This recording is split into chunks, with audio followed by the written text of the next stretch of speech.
আমি আফনান আপনাদের জন্য আজকে নিয়ে এসেছি রক্ত হিম করা অ্যাম্বুলেন্সের একটি ঘটনা। আপনারা অনেকে অ্যাম্বুলেন্সের ঘটনা শুনতে চান, কিন্তু সবসময় অ্যাম্বুলেন্সের ঘটনা ম্যানেজ করা সম্ভব হয় না। তো আপনাদের জন্য এবার অনেক কষ্ট করে একটি গল্প পেয়েছি। আশা করি আপনাদের সবার ভালো লাগবে। কথা না পারি আমি সরাসরি গল্পে চলে যাই। ঘটনাটির সময় ছিল ২০০৯ সাল। যার সঙ্গে ঘটেছিল তার নাম হচ্ছে রফিক। উনি পেশা একজন অ্যাম্বুলেন্স চালক।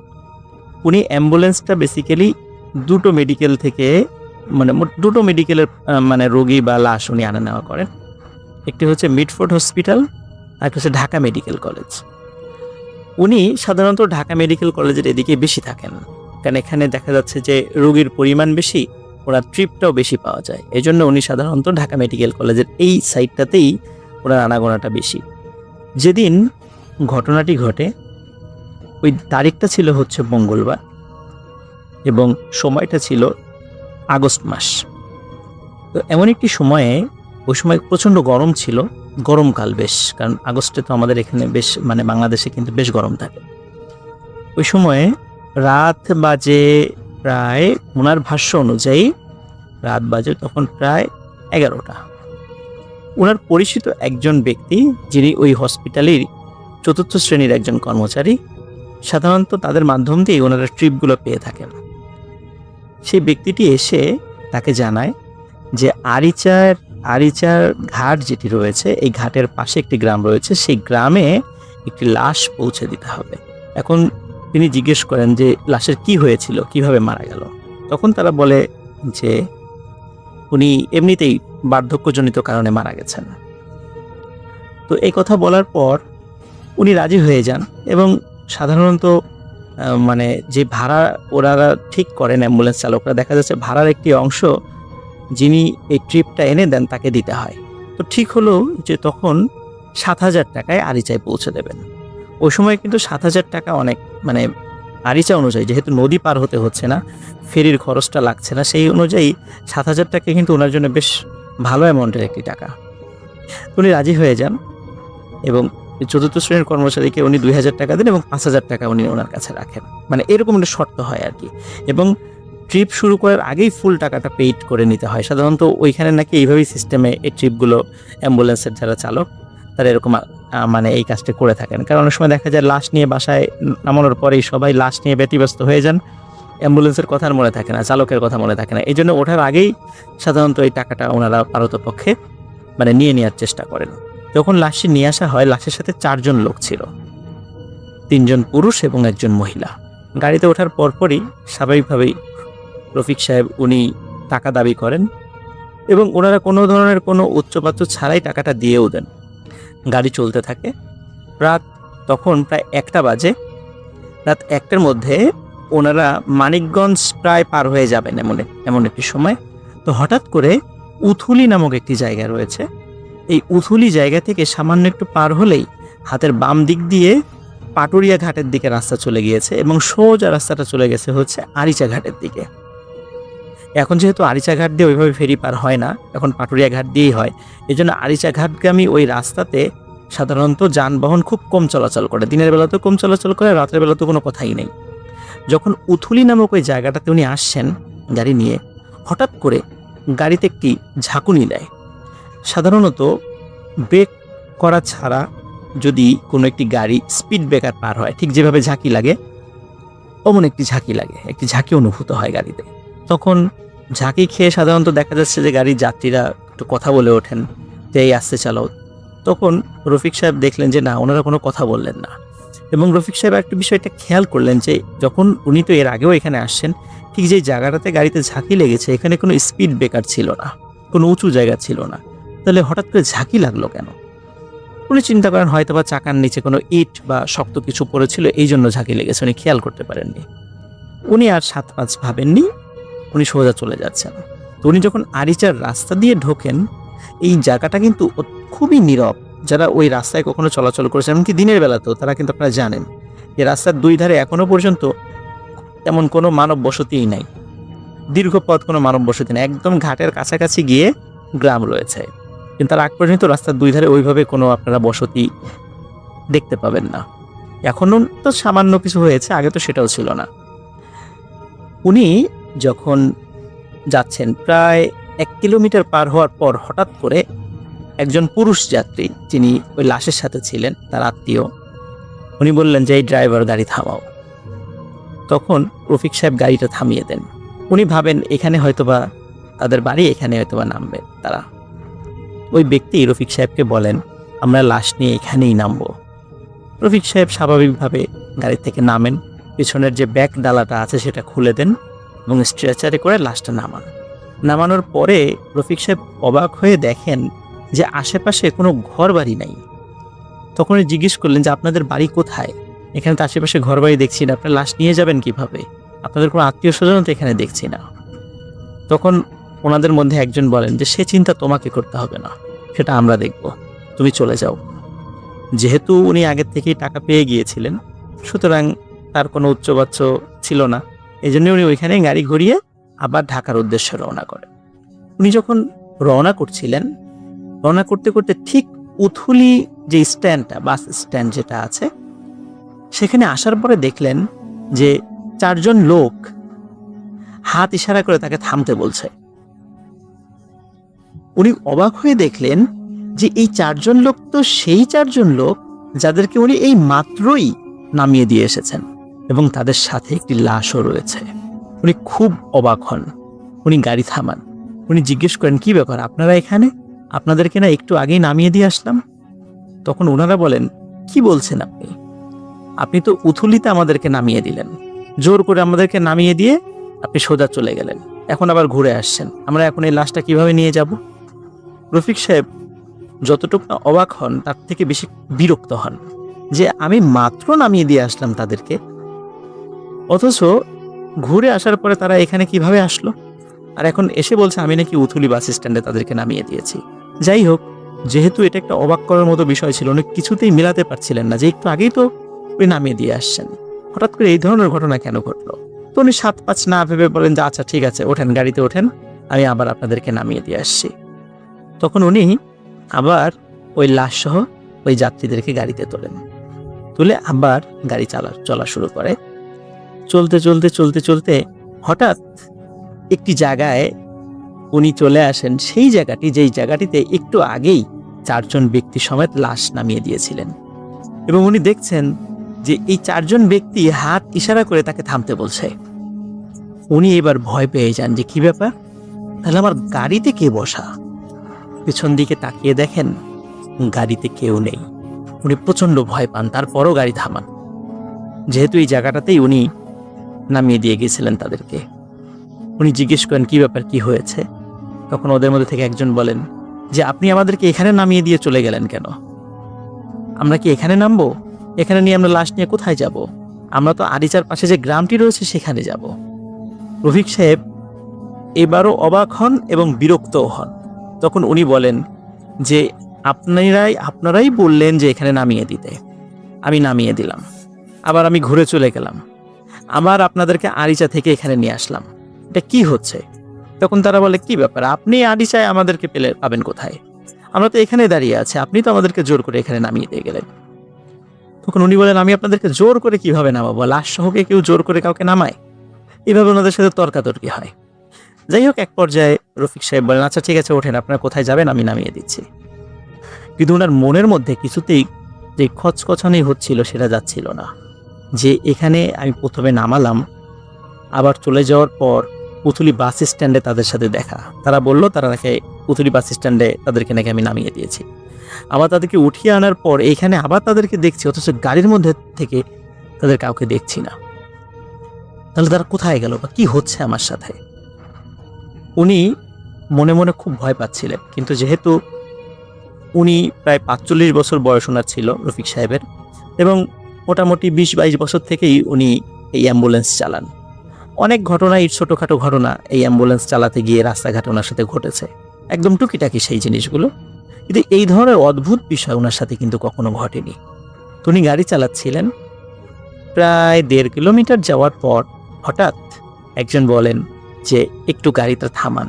তখন রফিক সাহেব বলেন যে এখানেই কি আপনারা নামবেন? বলে না, এখানে নামবো না, আমাদের একটি কাজ আছে। এ কথা বলে একজন নামেন, অন্যরা গাড়িতে থাকেন। এখন রফিক সাহেবের ওনার একটু প্রাকৃতিক ডাকে সাড়া দেওয়ার প্রয়োজন ছিল, তো উনি মাত্র কয়েক মিনিটের সময় নিয়ে উনি আবার গাড়ির কাছে ফিরে আসেন। কিন্তু অদ্ভুত ব্যাপার, গাড়িতে একজন মানুষও নাই, একজন মানুষও নাই। কোথায় গেল তারা? কিন্তু গাড়ির মধ্যে লাশ কিন্তু রয়েছে। রফিক সাহেব চিন্তা করছেন যে মাঝে মাঝে কিন্তু এরকম লাশ দিয়ে ধোকা দিয়ে অনেক সময় গাড়ি ছিনতাইয়ের ঘটনা ঘটে, ওনার সাথে সেই ধরনের ঘটনা ঘটছে না তো? তখন উনি চিন্তা করেন আসলে এই লোকটি মারা গেছে কিনা একটু চেক করে দেখি। এবং রফিক সাহেব সাহস করে গাড়ির ব্যাক ডালাটা খুলে লাশের হাতের পালস চেক করে দেখেন আসলে সত্যিই মারা গেছে। এবং লাশের উপরের কাপড়টা সরিয়ে দেখেন যে সেটা একটা পুরুষ মানুষের লাশ, বয়স 70 বা 80 হবে এমন বয়স। তো দেখে মনে হচ্ছিল উনি স্বাভাবিকভাবেই মারা গেছেন। তখন উনি চিন্তা করলেন যে আসলেই তো এটা লাশ, এখানে লাশ দিয়ে ধোকা দেওয়ার তো কিছু নাই, কিন্তু লোকগুলো কোথায় গেল? উনি অনেক ডাকাডাকি করার পরেও কোনো লোককে দেখতে পেলেন না। ওদিকে উনি খেয়াল করছিলেন যে আরিচা ঘাট খুব বেশি দূরে নয়। তখন উনি চিন্তা করলেন যে যেহেতু কাউকে পাওয়া যাচ্ছে না, তাহলে আমি গাড়িটি চালিয়ে আরিচা ঘাটের কাছে চলে যাই।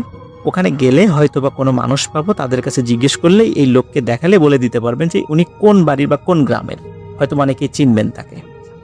এই চিন্তা করে উনি গাড়ি স্টার্ট দিলেন। গাড়ি স্টার্ট দেওয়ার পর উনি আরিচা ঘাটের কাছে চলে আসেন এবং দেখেন ওখানে বেশ দু একজন লোক, বিশেষ করে ওই যারা বাজারের যে পাহারাদার বা চৌকিদার, তারা সেখানে আছে। তখন গাড়ি থামিয়ে তাদের একজনকে ডাকলেন। ডাকার পরে বললেন যে আচ্ছা, আপনি কি বলতে পারবেন এই যে ভিতরে আমার গাড়ির মধ্যে যে লাশ রয়েছে, এটি আপনাদের এলাকার কার লাশ? তখন দুইজন চৌকিদার খুব অবাক হয়ে রফিক সাহেবের দিকে তাকান, বলে যে লাশ কোথায়? লাশ? তখন এই যে আমার গাড়িতে। আপনার গাড়িতে তো কোনো লাশ দেখছি না। সত্যি রফিক সাহেব পিছন দিকে তাকিয়ে দেখেন গাড়িতে কোনো লাশ নেই। রফিক সাহেব মারাত্মক ভয় পেয়ে যান। ভয় পাওয়ার পরে ওই চৌকিদারকে সবকিছু খুলে বলেন যে এই ঘটনা ওনার সঙ্গে ঘটেছে। তখন চৌকিদার বলেন যে আমরা তো এই গ্রামের খুবই পুরাতন বাসিন্দা, এখানে এমন কোনো লোক মারা গিয়েছে বলে তো আমরা জানি না। একথা শুনে রফিক সাহেব চিন্তা করেন হয়তোবা ওনারা জানেন না, এটা হতেই পারে। কিন্তু এই যে ঘটনাগুলো ঘটছিল, এগুলো আসলে কেন ওনার সাথে ঘটছিল উনি কিছুতেই বুঝতে পারছিলেন না, কোনো হিসাব মেলাতে পারছিলেন না। উনি ওই দিন আর গাড়ি নিয়ে ঢাকায় যেতে পারেননি। উনি মানসিকভাবে খুব বিপর্যস্ত হয়ে পড়েন এবং ওনার ওই বিপর্যস্ততা দেখে আরিচা ঘাটের দুইজন চৌকিদার তারা তাকে গাড়িটা পার্কিং করার ব্যবস্থা করে এবং রেস্ট নেওয়ার জন্য তাদের যে বিশ্রামের যে জায়গাটা আছে সেটা ছেড়ে দেয়, বলে যে আপনি এখানে বিশ্রাম করেন। এবং বিশ্রাম করার পর সকালবেলা যখন উনি ওঠেন রফিক সাহেব, তখন আশেপাশে অনেক লোক আসে, সবাই কৌতূহল হয়ে তাকে প্রশ্ন করতে থাকেন যে আসলে কি ঘটনা ঘটেছিল। উনি আবারও সেটা খুলে বলেন। তখন একজন লোক বলেন যে হ্যাঁ, আমাদের পাশের গ্রামে একজন মুরব্বী মারা গিয়েছে, কিন্তু সে যতটুকু জানে যে রাত প্রায় 3টার দিকে তার জানাজা হয়েছে এবং জানাজা করার পর তাকে কবরস্থও করা হয়েছে এবং তাকে নাকি একটি মাইক্রোবাসে করেই নিয়ে আসা হয়েছিল। উনি খুব অবাক হন যে আসলে আমি তাহলে কার লাশ নিয়ে আসলাম। তখন উনি বলেন যে আসলে এই লাশের বাড়িটি কোথায় আমাকে দেখাতে পারবেন? তখন একজন লোক ওই বাড়িতে নিয়ে যায় তাকে। বাড়িতে নিয়ে যাওয়ার পর উনি লক্ষ্য করেন যে যে চারজন লোককে উনি নিয়ে এসেছিলেন, সেই 4 জন লোক ওই বাড়িরই আত্মীয় স্বজন, কিন্তু এই 4 জন লোক ওই ড্রাইভারকে চিনতে পারছে না কিছুতেই। তখন ড্রাইভার বললেন বিশেষ করে রফিক সাহেব যে আমি তো আপনাদেরকে কালকেই নিয়ে আসলাম, লাশের সাথে নিয়ে আসলাম, এই ঘটনা ঘটলো। তখন ওনারা বললেন না তো, আমরা তো আপনার গাড়িতে আসিনি, আপনার মাইক্রোবাসের কালার হচ্ছে কালো, আর আমরা যেই মাইক্রোবাসে এসেছিলাম সেটার রং সাদা, আমরা তো আপনার গাড়িতে আসিনি। তখন রফিক সাহেব চিন্তা করলেন যে তাহলে এই যে ওনাদের কাছ থেকে যে টাকাটা পেয়েছিল, সে টাকাটা তখন ওনার পকেটে। তখন এই যে আপনারাই তো আমাকে টাকা দিয়েছেন। বলে না তো, আমরা তো কোনো টাকা দেইনি আপনাকে। এবার আর রফিক সাহেব উনি ওনার সেন্সটা ধরে রাখতে পারেন না, উনি ওখানে আবার সেন্সলেস হয়ে পড়ে যান। ঘন্টাখানেক পর যখন ওনার জ্ঞান ফেরে, তখন রফিক সাহেব ওনার বাড়িতে ফোন করেন। ওনার বাড়ির থেকে লোক আসার পর সেই ব্যক্তি গাড়ি ড্রাইভ করে রফিক সাহেবকে ঢাকাতে নিয়ে যান। এবং এই ঘটনার পর দীর্ঘদিন উনি অ্যাম্বুলেন্স চালাননি। পরে মানসিকভাবে সুস্থ হওয়ার পর আবার উনি অ্যাম্বুলেন্স চালান। উনি কিন্তু এখনও অ্যাম্বুলেন্স চালান। উনি এখনও ঢাকা মেডিকেল, মিটফোর্ড বা সোহরাওয়ার্দী এখানকার রুগী বা লাশ উনি আনা নেওয়া করেন। তবে ওনার সাথে মাঝে মাঝে কিছু ছোটোখাটো কিছু ঘটনা ঘটেছে, কিন্তু এই ধরনের অদ্ভুত ঘটনা কখনো ঘটেনি। তো এই ঘটনাটি আমাকে যিনি সংগ্রহ করে দিয়েছেন সে আমার স্টুডেন্ট। তার নাম হচ্ছে শরীফুল ইসলাম শরীফ। ঢাকা বিশ্ববিদ্যালয় থেকে অনার্স মাস্টার্স কমপ্লিট করার পর এখন সরকারি চাকরির জন্য চেষ্টা করছেন।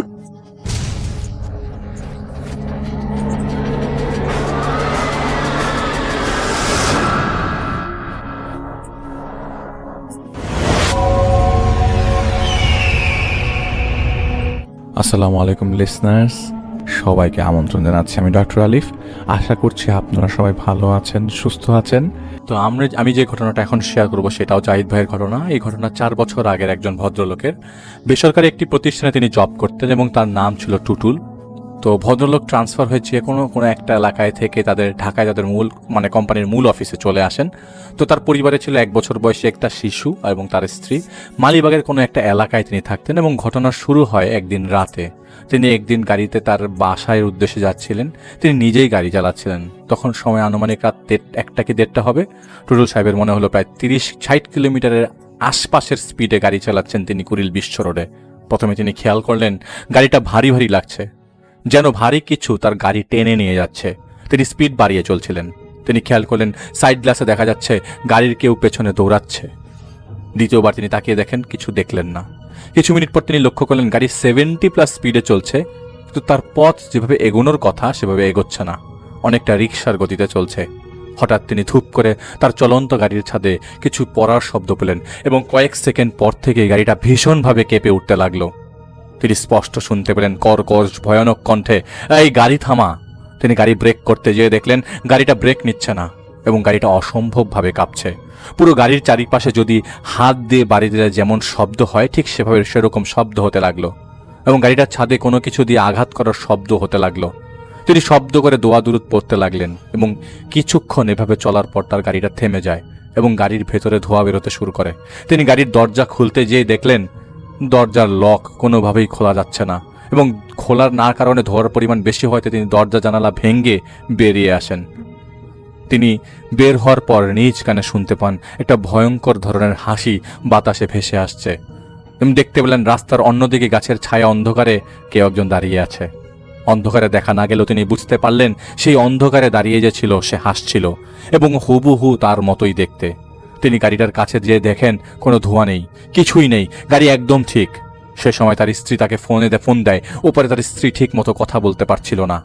উনি শুনতে পাচ্ছিলেন তার স্ত্রী কাশছিলেন, কাঁদছিলেন, এমন অবস্থা যেন কাশিটা জোর করে করানো হচ্ছে তাকে। তিনি আল্লাহর নাম নিয়ে আবারও গাড়ি চালানো শুরু করেন এবং একসময় বাসায় পৌঁছে যান। যে দেখতে পান তার স্ত্রী তার সন্তানকে জড়িয়ে ধরে বাড়িওয়ালার ঘরে বসে আছেন, একদম ভীত সন্ত্রস্ত অবস্থায়। তাকে শান্ত করার পর জিজ্ঞেস করা হয় কি হয়েছে। তখন তার স্ত্রী বলে তখন একটা বিষের মতো হবে সময় গেটে টোকা পড়ে, উনি যে কাউকে দেখতে পায় না। তারপর আরেকটা টোকা পড়ে, এবার শব্দটা আসে কিচেনের গেট থেকে। তিনি সেখানে যেয়ে দাঁড়ানোর পর শব্দটা আসে তার চোখের সামনে বাথরুমের দরজা থেকে এবং দরজাটা ধীরে ধীরে খুলছিল। ধীরে ধীরে দরজা খোলার যে শব্দটা কবজায় হয় তেমন শব্দ হলো। উনি ভয় পেয়ে গেলেন এবং তখনই বাথরুম থেকে খুবই কালো একটা ছায়া এসে ওনার গলা চেপে ধরে। উনি দেখতে পাচ্ছিলেন সেই ছায়াটা হুবহু ওনার মতো দেখতে। সেই ছায়াটা তাকে নিচে ছুঁড়ে ফেলে দেয় এবং তার ঘরে বাচ্চাটা ঘুমোচ্ছিল সেই ঘরের দিকে ছায়াটা ছুটে যায় এবং উনি শুনতে পান তার বাচ্চা কেঁদে উঠেছে। তিনি ভয়ে দ্রুত সেই ঘরে যান এবং দেখতে পান তার মতো করে একজন দেখতে আরেকজনের কোলে তার সন্তান। সেই ছায়াটা কত বড়, কত বীভৎস, জিভ বের করে তার বাচ্চাটার শরীর চাটছে। এমন হঠাৎ করেই যেন তার মাড়িটা খুলে যেয়ে খুব বড় রকমের মুখে পরিণত হয়। সেই ছায়াটা তার দিকে তাকিয়ে থাকতে থাকতে তার বাচ্চাটার মাথাটা তার মুখে ঢুকিয়ে ফেলে। তা দেখে তিনি চিৎকারে দৌড়ে সেখানে যায়, সেই ছায়ার মুখ থেকে তার বাচ্চাকে প্রাণপণে টেনে বের করে সেই ঘর থেকে ছুটে বেরিয়ে যান। বাড়িওয়ালার দরজায় এসে পড়ে যান তিনি। পরে বাড়িওয়ালা তাকে উদ্ধার করে নিয়ে তার ঘরে যেয়ে বসান। সেই ছায়ামূর্তিটা 4টা ছায়ামূর্তির 4টা কামড়ের দাগও তার সন্তানের মাথার পেছনে পাওয়া যায়। এই সব কিছু শুনে টুটুল সাহেব ভয় পেয়ে যান, কেননা তার সাথেও একটা ঘটনা ঘটেছে। কিন্তু তিনি সেই কথা তাদেরকে বলেননি, বললে তারা ভয় পেয়ে যেতে পারেন। সেই রাতে সেই বাসায় তার স্ত্রী থাকতে না চাওয়ায় সেখানে না রেখে টুটুল সাহেব তার ভাইয়ের বাড়িতে নিয়ে যায় পুরো পরিবার। তিনি সেদিন একজন হুজুরের কাছে যান, দেরি না করে সমস্ত কথা বলেন। হুজুর বলেন, যেহেতু রাতে ওই বিশ্ব রোড দিয়ে গেছেন, এলাকাটা তো ভালো না, তাই হয়তো পিচাস না হলে বদজিন তার ক্ষতি করতে চেয়েছিল, পারে নাই দেখে আপনি বাসায় এসে ভয় দেখাইছে। তাই সেই হুজুরকে একটা তাবিজ দিয়ে বলে, কিছুদিনের জন্য নেন, এটা কিছু নিয়ম পালন করতে হবে, এগুলি পালন করেন। এরপরে বেশ কিছুদিন আর সমস্যা হয়নি। কিন্তু তারা এরপর থেকে প্রতিদিন স্বপ্ন দেখতে লাগলেন। তারা দুজনই একই রকম স্বপ্ন দেখতে লাগলেন। কখনো দেখছিলেন তারা ময়লা খাচ্ছেন, কখনো দেখতেন তারা নিজেরাই তার শিশুর মাথা কেটে নিয়ে হাতে নিয়ে বসে আছে। অনেক বিভৎস স্বপ্ন দেখতেন। এর মধ্যে টুটুল সাহেব তার পারিবারিক এক অনুষ্ঠানের কারণে স্ত্রীকে এবং সন্তানকে গ্রামের বাড়িতে দিয়ে আবার ঢাকায় ফেরত আসেন, কারণ তার যেহেতু কাজ আছে তাই তিনি গ্রামের বাড়িতে থাকতে পারছিলেন না। সেদিন রাতে তিনি ঘুমিয়েছিলেন, মাঝরাতে তার ঘুম ভেঙে যায়। তিনি উঠে দেখতে পান তার সমস্ত বিছানা পানিতে ভেজা। তিনি আলো জ্বালিয়ে বিছানা থেকে নেমে দেখতে পান সেই ঘরের মেঝেও পানি। তিনি শুনতে পেলেন তার বিছানায় শব্দ হচ্ছে। পেছনে ঘুরে তিনি তাকিয়ে দেখেন তার বিছানায় তিনি শুয়ে আছেন। কি ব্যাপার?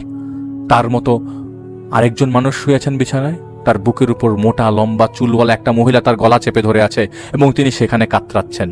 সেই মহিলা তার দিকে তাকায়, তার খুব ভয়ঙ্করভাবে তাকায়। চুল দিয়ে তার মুখ ঢাকা ছিল। একটা হাসি দেয় সেই মহিলা। তা দেখে তিনি বেহুশ হয়ে যান ভয় পেয়ে। এরপর তার ঘুম ভেঙে গেলে তিনি নিজেকেই তার বিছানাতেই আবিষ্কার করেন। সবকিছু ঠিকই ছিল। রাতে তিনি যা দেখেছেন, বিছানা ভেজা, ফ্লোরে পানি, এখন কিছুই নেই, সবকিছু ঠিক। তিনি পরে বাড়িওয়ালাকে জিজ্ঞেস করেন, এই বাসায় কোনো সমস্যা আছে? এমনকি উনি আশেপাশে খোঁজ খবর নেন, কিন্তু সবাই তাকে বলে, না, বাসায় তো কোনো সমস্যা ছিল না। তিনি চিন্তা করলেন বাসা ছেড়ে অন্য বাসায় উঠবেন। তার একদিন পর রাতে তিনি ঘুমিয়েছিলেন। যেহেতু তার স্ত্রী গ্রামে গিয়েছেন পারিবারিক একটা অনুষ্ঠানে যোগ দিতে, তাই তিনি একাই ছিলেন। মাঝরাতে তার ঘুম ভেঙে যায় একটা মেয়ের কণ্ঠের ডাক শুনে, মণি ভাইয়া, মণি ভাইয়া। তিনি উঠে বসেন। তিনি আবারও শুনতে পান, মণি ভাইয়া, মণি ভাইয়া, আমাকে একটু বাসায় নিয়ে আয় না ভাইয়া, ভাইয়া এখানে একা খুব ভয় পাচ্ছি। ভাইয়া ভাইয়া বলে ডেকে যাচ্ছিল। এই কণ্ঠস্বর শুনে তিনি ঘাবড়ে যান। লাইট জ্বালাতে গিয়ে দেখেন লাইট জ্বলছে না। তার ঘরে দরজা খোলাই ছিল। তিনি আবছা অন্ধকারে দেখছিলেন মোটা দেহের একজন মানুষ ফ্লোরে 2 হাত দিয়ে নিজেকে টেনে হিঁচড়ে, মানে ওই যে যারা হাঁটতে পারে না, যারা অনেক ফকিরকে দেখা যায় যে টেনে হিঁচড়ে নিজেদেরকে নিয়ে আসে, ঠিক তেমনি টেনে হিঁচড়ে নিজেকে তার দিকে নিয়ে আসছিল। এমন মনে হলো যেন হচ্ছে হাঁটাচলা করতে পারে না।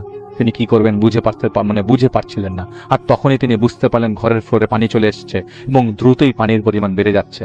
তিনি বুঝতে পারছিলেন না তিনি জেগে আছেন নাকি ঘুমিয়ে স্বপ্ন দেখছেন। তিনি দেখলেন সেই মোটা মানুষটা ধীরে ধীরে সেই ঘরের ভেতরে পানিতে তলিয়ে যাচ্ছে এবং এক হাত দিয়ে সাহায্য চাইছিল। বলছিল, মণি ভাইয়া, আমাকে বাঁচাও, আমি ডুবে যাচ্ছি। আর ঠিক তখন তিনি ঘর থেকে বের হওয়ার চেষ্টা করতে গেলেন, কিন্তু পিছন থেকে অদ্ভুত কালো গোল চেহারার একটা কিছু তাকে জড়িয়ে ধরে। তিনি ফ্লোরে পড়ে যান এবং সেই গোল চেহারার কালো প্রাণীটা তার বুকের উপর উঠে পড়ে এবং তার গলা চেপে ধরে। সেই প্রাণীটা বড় জিভ বের করে টুটুল সাহেবের চেহারার সামনে সাপের ন্যায় ফোঁস করতে লাগে। এভাবে কিছুক্ষণ চলার পর তিনি জ্ঞান হারিয়ে ফেলেন। তো সকালের আলোতে তার জ্ঞান ফেরে এবং তার বাবাকে তিনি ফোন দেন এবং বলেন, বাবা, যা যা হয়েছে তিনি সব কিছু তার বাবাকে বলেন। তিনি বললেন, আব্বা, আমি যা মিনিকে দেখেছি বারবার, মিনি ঠিক আছে কিনা দেখেন তো একটু। মূলত তিনি যাকে দেখেছেন রাতে হামাগুড়ি দিয়ে তাকে ভাইয়া ভাইয়া বলে ডাকতে, সেটা তার ছোট বোন মিনি, যার বিয়ে ঠিক হয়েছে এবং সেই বিয়ের প্রস্তুতির অংশ হিসেবেই তার স্ত্রীকে তিনি বাড়িতে দিয়ে এসেছিলেন। এই টুটুল সাহেবও নিজেও কিছুদিন পর যাবেন বিয়েতে। তার কথা শুনে তার বাবা তাকে ফিরে আসতে বলেন। তো টুটুল সাহেব তার বাবার কথা শুনে তাদের গ্রামের ইমামকে টুটুল সাহেবের সাথে হয়ে যাওয়া ঘটনাগুলো তার বাবা তাদের গ্রামের ইমামকে বলেন। ইমাম বলেন, আপনার তো জমি জমা নিয়ে ঝামেলা আছে, মেয়ে বিয়ে দিচ্ছেন, ওরা কি কোনো কুফরি কারাম করলো কিনা? আপনি আমার ওস্তাদের কাছে যান, ওনার কাছে জিন আছে, উনি আপনাকে সঠিক খবর দিতে পারবেন। এদিকে টুটুল সাহেব গ্রামের বাড়ি ফিরে আসেন। বিয়ের প্রায় 4 দিন তখনও বাকি। টুটুল সাহেবের বাবা খুলনায় যান তার গ্রামের ইমামের ওস্তাদের কাছে ঘটনা বলার জন্য। সব শুনে সে ওস্তাদ বলেন, আসর বসাবো, জিন আসবে, তাকে জিজ্ঞেস করে জানতে হবে। সেদিন সন্ধ্যার পর সেই ওস্তাদ জিন হাজির করতে জানতে চান কি সমস্যা হয়েছে, ওনাদের একটু দেখাও আর সলিউশন দাও। সেই জিন কিছুক্ষণ পরে ফিরে আসবে বলে চলে যায়। এসে সে বলতে শুরু করে টুটুলের উপর ঘোর বিপদ আসন্ন, জানের ক্ষতি হবে, মালের ক্ষতি হবে, হয়তো হয়েই গেছে। টুটুলরা জানতে চান কি ক্ষতি আর কে করতে চাইছে সেই ক্ষতি। সে জিন বলে, জমি দখল নিয়ে তোমরা ঝগড়া করেছিলা, ওরাই করেছে। তোমার পরিবারকে শেষ করে দিতে পিশাচিনী ডেকে নিয়ে এসেছে। তোমার এই ছেলে, তার শিশু আর তোমার মায়ের উপর তার নজর।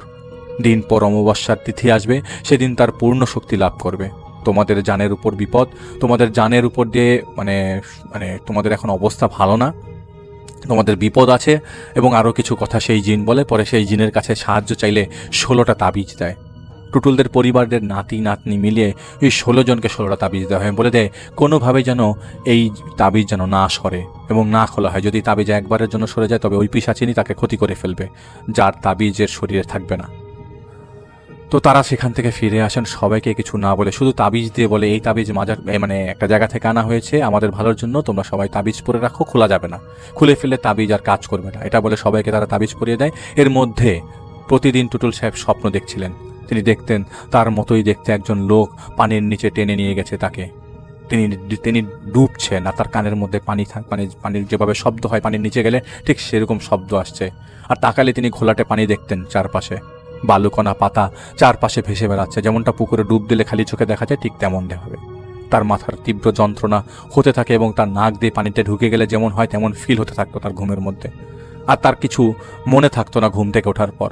তো বিয়ের দিন সকালবেলা তার বোনকে নিয়ে সবাই পুকুরে যায়, তাকে গোসল করাবে। গ্রাম বাংলার কিছু সংস্কৃত তো থাকেই।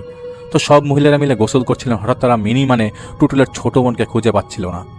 টুটুল এবং তার বাবা ভয় পেয়ে যায়, অনেক খোঁজাখুঁজি করা হয়। তারা আতঙ্কিত হয়ে যায়, যেই ভয়টা মনে বারবার আসছিল তা হলো কিছু তার কিছু হলো কিনা সেটা নিয়ে তারা খুব সন্দিহান হয়ে যায়। বাড়ির অনেক লোক মিলে খোঁজাখুঁজি করে, কিন্তু তারা নিখোঁজ হওয়ার 4 ঘন্টা থেকে 5 ঘন্টা পর ওই মিনির ঘরেই তাকে ঝুলন্ত অবস্থায় পাওয়া যায়। জাহিদ ভাই নিজেই সেই ছবিটা দেখেছে এবং তার খুব খারাপ লেগেছিল। তারা তাকে উদ্ধার করে হাসপাতালে নিয়ে যায় এই আশায় যদি একটু হলেও দম থাকে ডাক্তার কিছু করতে পারবে, যদি আল্লাহ কিছু করতে পারে। সব আশা মিটে গেল। বিয়ে বাড়িতে মাতম। এমন ঘটনায় সকলেই ভেঙে পড়ে। টুটুলের বাবা তার পরিবারকে টুটুলের সাথে হওয়া সব কিছু এবং খুলনার ওস্তাদ সেই জিনের হুজের সাথে কথা বলার সব কিছু খুলে বলেন। কিছুদিন পর টুটুলের বড় ভাই এবং তার বাবা পুনরায় সেই ওস্তাদের কাছে যায় জিনের কথা বলতে। সেই জিন তাদের বলে হয়তো ধোকা দিয়ে তাবিজ খুলে ফেলে তোমার মেয়েকে মেরে ফেলেছে। এখন সবাই সাবধানে থাকো, বিশেষ করে টুটুলকে, কারণ ওকে আগে টার্গেট করেছে। ওর ক্ষতি করতে না পেরে তোমার মেয়েকে নিয়ে গেছে। আর তুমি অন্য কাউকে খুঁজো, কারণ আমার এত জোর নেই যে আমি এই পিশাচিনীর সাথে লড়বো। সব কথাই হলো, কিন্তু একটা প্রশ্নের উত্তর পাওয়া গেল না। তা হলো মিনি সবার সাথে গোসল করছিল, কেউ তাকে উপরে উঠতে দেখেনি। আর তার মৃত শরীর সেই ঝুলন্ত ভাবে অবস্থায় পাওয়া গেল ঘরের ভেতরে, গেট লাগানো অবস্থায়। তাহলে মিনি কখন ঘরে গেল? কিছুদিন পর টুটুল সাহেব প্রতিদিন রাতে স্বপ্ন দেখতে লাগলেন তিনি ঘোলা পানিতে ডুবে যাচ্ছেন, আর সেই পানির তলদেশে তার বোন উপর হয়ে ভেসে আছে। এমনভাবে কিছুদিন যাওয়ার পর টুটুল সাহেব আচরণ পরিবর্তন আসতে থাকে। একদম চুপ হয়ে যান তিনি, তাকাতেন না কারোর দিকে, মুখ তুলে খাইয়ে দিলে খেতেন না, না হলে খেতেন খাইয়ে দিলে খেতেন, নাহলে খেতেন না। রাতের বেলা প্রতিদিন বের হয়ে যেতে চাইতেন বাসা থেকে, শুধু বলতেন মিনি আমাকে ডাকে, আমাকে যেতে হবে, আমার বোনটা একা, ও ভয় পাচ্ছে। তার এই অবস্থা দেখে একজন হুজুর এনে ঝাড়ফুঁক করা হলে কিছুদিন ভালো থাকে। এরপর 6 মাস কেটে যায়। একদিন টুটুল সাহেবের স্ত্রী রাতে ঘুম থেকে উঠে দেখতে পান তার বিছানার পাশে মিনি দাঁড়িয়ে আছে। তার শরীরটা ফুলে ফেপে আছে, টপ টপ করে পানি পড়ছে, বোটকা গন্ধ আসছে শরীর থেকে, এবং সেই লোলুপ দৃষ্টিতে তার প্রায় 2 বছর বয়সী বাচ্চাটিকে দেখছে। তার সাথে মিনি রূপী সেই পিশাচের চোখাচোখি হয় এবং তখনই মিনি রূপী পিশাচটা ওনার হাতে কামড় দিয়ে ফেলে এবং 4 তলার জানালা দিয়ে লাফ দিয়ে চলে যায়। যন্ত্রণায় তিনি কেঁদে উঠলেন। টুটুল সাহেব ঘুম থেকে উঠে আলো জ্বালিয়ে দেখতে পান তার স্ত্রীর ডান হাত রক্তাক্ত এবং একটা আঙ্গুল ঝুলছে। দ্রুতই তাকে হাসপাতালে নেওয়া হয়। দেখা যায় যে ছোট আঙ্গুলটা আছে সেটা পুরাটাই ঝুলে গেছে এবং রিং ফিঙ্গারটা অলমোস্ট অনেকটু কাটা। তিনি তার শ্বশুর টুটুলের বাবাকে রাতের ঘটনা বলেন। সেদিন তাকে কয়েকটা তাবিজ দেওয়া হয়। সেই ঘটনার পরে কয়েকদিন পর রাতে টুটুল সাহেবের ঘুম ভেঙে যায়। তিনি জেগে উঠে দেখতে পান মিনি তার মৃত সেই বোন জিভ বের করে তার বাচ্চা শরীরটাকে কুকুরের মতো জিভ বের করে চাটছে। আর তিনি জেগে উঠায় সেই পিশাচের সাথে তার চোখাচোখি হয়ে যায়। তিনি চিৎকার দিয়ে সেই পিশাচকে সরাতে যাবেন, সেই মুহূর্তে পিশাচটা তার শিশুকে হাতে কামড় দিয়ে ওখান থেকে ওই টুটুল সাহেবের উপর হামলা করে, তাকে কামড়াতে থাকে। টুটুল সাহেবের স্ত্রী ঘুম ভেঙে যায়। তিনি সব কিছু দেখে অজ্ঞান হয়ে পড়েন। পিশাচটা তার সাথে ধস্তাধস্তির পর সেই পিশাচটা পালিয়ে যায় সেখান থেকে। পরে তিনি বাড়িওয়ালাদের সাহায্য নেন, বাচ্চাকে নিয়ে হাসপাতালে যান। বাচ্চার হাতে কুকুরের কামড়ের মতো দাগ পাওয়া যায়। পরে তিনি তার বাড়িওয়ালার সাথে তাদের পরিবারের সাথে ঘটে যাওয়া ঘটনাগুলো শেয়ার করেন। বাড়িওয়ালার পরামর্শে তিনি ঢাকার বেশ কয়েকজন হুজুরের সাথে যোগাযোগ করেন। তদবির করলে বেশ কিছুদিন সমস্যা হয় না, এরপরে আবার সমস্যা শুরু হয়ে যায়। তার বাচ্চাকে একটা তাবিজ দেওয়া হয়, যার কারণে সেই পিশাচটা তার বাচ্চার কাছে আর আসতো না। কিন্তু 2-3 দিন পর পর মাঝরাতে তাদের দুজনের একসাথে ঘুম ভেঙে যেত। তারা জেগে থাকলে দেখতো তাদের ঘরের দরজার সামনে কখনো টুটুলের মতো দেখতে বা কখনো তার স্ত্রীর মতো দেখতে কেউ দাঁড়িয়ে বাচ্চাকে দেখছে মুখ হা করে। তারা দেখতো সেই হা করা মুখ দিয়ে লালা ঝরছে। তারা দোয়া পড়লে সেই পিশাচটা থুতু মেরে সেখান থেকে চলে যেত। অনেক রকমের কাণ্ড ঘটে যেত। তাদের জীবনটা দুর্বিষহ ছিল। বেশ কয়েকবার বোতলে বন্দি করা সত্ত্বেও কোনো ফল পাচ্ছিল না কোনোভাবেই তারা। তো ঘটনা প্রবাহে তাদের সাথে পরিচয় হয় জাহিদ ভাইয়ের। তো জাহিদ ভাইয়ের সাথে ভদ্রলোক দেখা করেন এবং জাহিদ ভাইকে প্রায় 3 ঘন্টা ধরে সবিস্তারে সবকিছু বলেন, যা আসলে লেখা সম্ভব হচ্ছে না। অনেক কিছু তিনি লিখতে পারেননি। তার নাম ঠিকানা বিস্তারিত নিয়ে রাতের বেলা জাহিদ ভাই তার আমির সাহেবকে দেন। আমির সাহেবের প্রথম কথা হলো, এটা তো আদিম যুগ নয়, এখনো ইনসান এতটা নিচে নামতে পারে, এতটা কলুষিত তাদের অন্তর, ফল পেতেই হবে, শাস্তি হবেই। আমি চাই না তোমাকে সব শোনাতে, কিন্তু আমার মতো যাদের কাছে গিয়েছিল তারাও জেনে গিয়েছিল সত্যটা কি। এটা জাহিদ সাহেবের আমির বলছেন, কিন্তু তা প্রকাশ করা সম্ভব না সবার পক্ষে।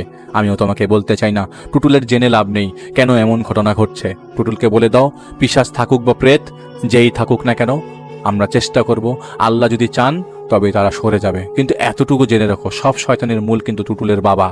কোথায়, কেন, কিভাবে, কে, কখন, এগুলোর কিছুই বলবো না আমি। তাকে বলে দাও পিশাচের আসর আছে, সরানোর চেষ্টা করব। ব্যক্তিগতভাবে আমি পিশাচগুলোকে ঘৃণা করি, কেননা আমার দেখা মতো মানুষের জাদু, বান, কুফরি জাতীয় ক্ষতির পেছনে 90%-এর বেশি সময় এরা ইনভলভ থাকে। আমি সচরাচর অবাক, জাহিদ ভাই সচরাচর অবাক হয় না, তাই ওনাকে বেশি প্রশ্ন করলো না। শুধু একবার বলেছিল, একদিন তো জাহিদ ভাই জেনে যেতে পারে তখন। তো জাহিদ ভাই আমির বলে, পারলে হজম করে নিও, না পারলে হজম করে, না পারলেও হজম করে নিও। তো জাহিদ ভাই কয়েকদিন পর টুটুল সাহেবের বাসায় যায়। ওনার ঘরে প্রবেশ করার পর জাহিদ ভাই পচা ডিমের গন্ধ পেতে থাকে, যেটা স্বাভাবিকভাবেই কেউ টের পায় না জাহিদ ভাই ছাড়া। এবং তার ঘরের বাথরুম থেকে কেউ জাহিদ ভাইকে দেখছিল, এটা জাহিদ ভাইয়ের মনে হচ্ছিল। ওনার স্ত্রী এবং সন্তানকে আগেই সে বাসা থেকে সরিয়ে দেওয়া হয়। টুটুল সাহেব তার একটা বন্ধু ছিল সেখানে, তো তাকেও জাহিদ ভাই বেরিয়ে যেতে বলে এবং বলে যে আপনারা সিঁড়ির ঘরে দাঁড়িয়ে থাকেন, ভেতরে ঢুকবেন না। তো জাহিদ ভাই পুরো ঘর অন্ধকার করে দিয়ে জাহিদ ভাই আমির সাহেবকে ডাকে। উনি এসে সেই পিশাচকে সামনে আসতে কমান্ড করে এবং জাহিদ ভাইয়ের মতো জাহিদ ভাই তার প্রসিডিওর করছিল।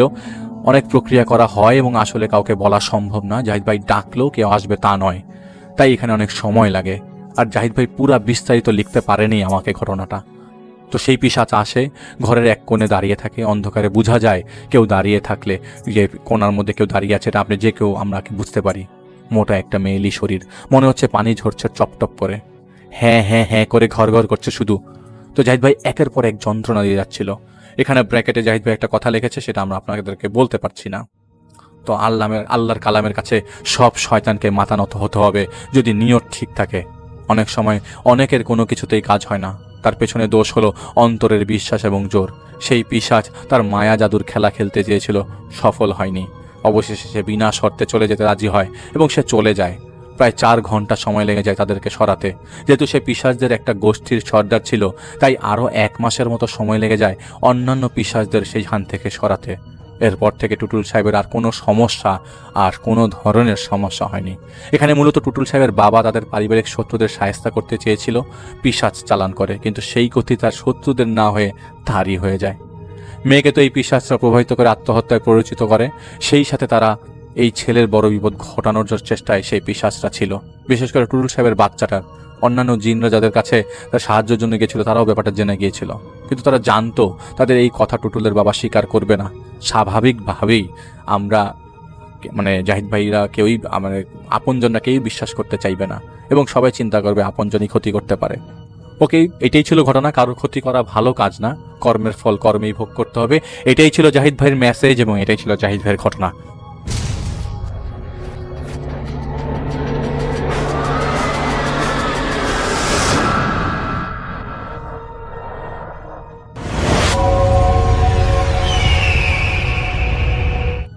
আসসালামু আলাইকুম, আপনাদের সবাইকে সাদর আমন্ত্রণ জানাচ্ছি। আমি আহমেদ বাবু। কেমন আছেন আপনারা? আশা করি সবাই ভালো আছেন। আমি আল্লাহর মধ্যে ভালো আছি আলহামদুলিল্লাহ। যে ঘটনাটি আমাদের সাথে শেয়ার করছেন সাফা চৌধুরী, ফ্লোরেন্স, ইটালি থেকে। সাফাদের বাড়ি লক্ষ্মীপুর জেলায়। 2017 সালের ঘটনা। তখন সাফার বোন ইটালিতে বসবাস করতেন, তার হাজব্যান্ডকে নিয়ে পার্মানেন্টলি থাকতেন এবং তিনি সাফার জন্য অ্যাপ্লাই করে রেখেছিলেন সাফাকে ইটালি নিয়ে যাওয়ার জন্য। আর সেটার প্রসেসিং চলছিল, যে কোনো সময় হয়তো তার পেপারস আসবে বা এরকম একটা কিছু। কিন্তু এটা বেশ একটু সময় নিয়ে নিচ্ছিল। সাফা দেখা যাচ্ছে যে তার এইচএসসি শেষ করে বেশ অনেকদিন গ্যাপ দিয়ে ফেলছে, সেই ইটালি যাবে এই আশায় সে বসেছিল। এবং দেখা যাচ্ছে তার কাগজ লেট হচ্ছে দেখে সেও একটু অমনোযোগী হয়ে গেছে, পড়াশোনার দিকে কোনো মনোযোগ নাই, একটা গ্যাপ তৈরি হয়ে গেছে। তো সে দেখা যেত ঘোরাফেরা করতো বেশ, তারা মোটামুটি অবস্থা সম্পন্ন পরিবারের জন্য ঘোরাফেরা করতো, বাইরে থাকতো বেশি সময় সন্ধ্যার পরে, বাসায় ফিরতো লেট করে, তার বাবা রাগারাগি করতো, খুব রাগারাগি করতো, এগুলো নিয়ে বাসার মধ্যে বেশ সমস্যা হতো। আর সাফার দুলাভাই তার বাবাকে বলতো যে আচ্ছা দেখেন আর ওর একটু ধরেন, কাগজপত্র হয়ে যাবে, খুব শীঘ্রই ওর কাগজ আসবে, এরকম ভিসা চলে আসবে। তো এরকম কথাবার্তা সাফা খুব সিরিয়াসলি অ্যাক্ট করতেছিল আর কি। এবং সে দেখা যাচ্ছে সাফার মধ্যে একটু রাগারাগি তার বোনের প্রতিও এসে গেছিল, যে এতদিন লাগতেছে কেন, ইত্যাদি ইত্যাদি। তো দেখা যায় সাফা অন্য মানুষ ধরে ইটালি যাওয়ার জন্য, এবং সেখানে সে ওই নিজে প্রসেসিং করে, বাবার সাথে মানে বাসায় সে বেশ চিৎকার চেঁচামেচি করে, এগুলো করে বাবার থেকে টাকা নেয়, এগুলো করে সে একসময় সেই টাকাও দেয়, দিয়ে সে নিজেই ইটালি যাওয়ার ব্যবস্থা করে। আর দীর্ঘ একটা সময় পরে, মানে বেশ সমস্যা পার হয়ে, বেশ ভেজাল পার হয়ে, বেশ কষ্ট করে একটা সময় সে ইটালি যা পৌঁছায়, মানে তাকে তারা নেয় ওখানে। কিন্তু এর মাঝে বেশ খানিকটা সময় তার নষ্ট হয়ে গেছে, অনেক কষ্ট গেছে, টাকা পয়সা বেশ চলে গেছে।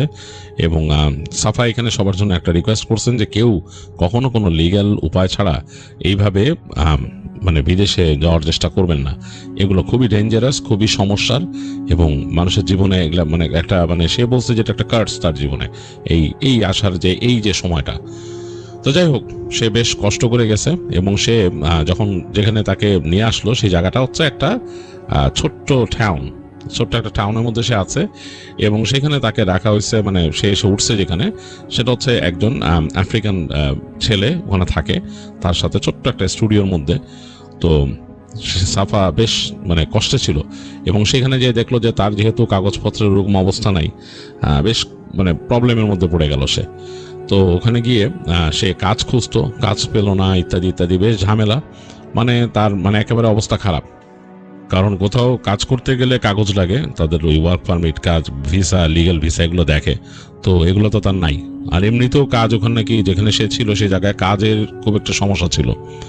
তার যে ওখানে যেই ছেলেটার সাথে তাকে উঠাই দিয়েছে রুমমেট, কালো ছেলেটা, সে এখানে আসছিল অন্যভাবে। তো সে অ্যাটলিস্ট একটা কাজ করে, তার একটা আছে, রেফিউজি স্ট্যাটাস আছে, সেটা নিয়ে সে ওখানে কাজ করে, আর এইভাবেই আছে। তো ছেলেটা মানে আসলে সাফার প্রতি অনেক খারাপ ফিল করে, সে বলে যে দেখো তোমার যদি আমি হেল্প করতে পারতাম ভালোই তো আমি যেখানে কাজ করি ওখানে তো তোমাকে নিবে না, আমি আমার মালিককে বলতে পারি কিন্তু তোমার কাগজপত্র ছাড়া নিবে না।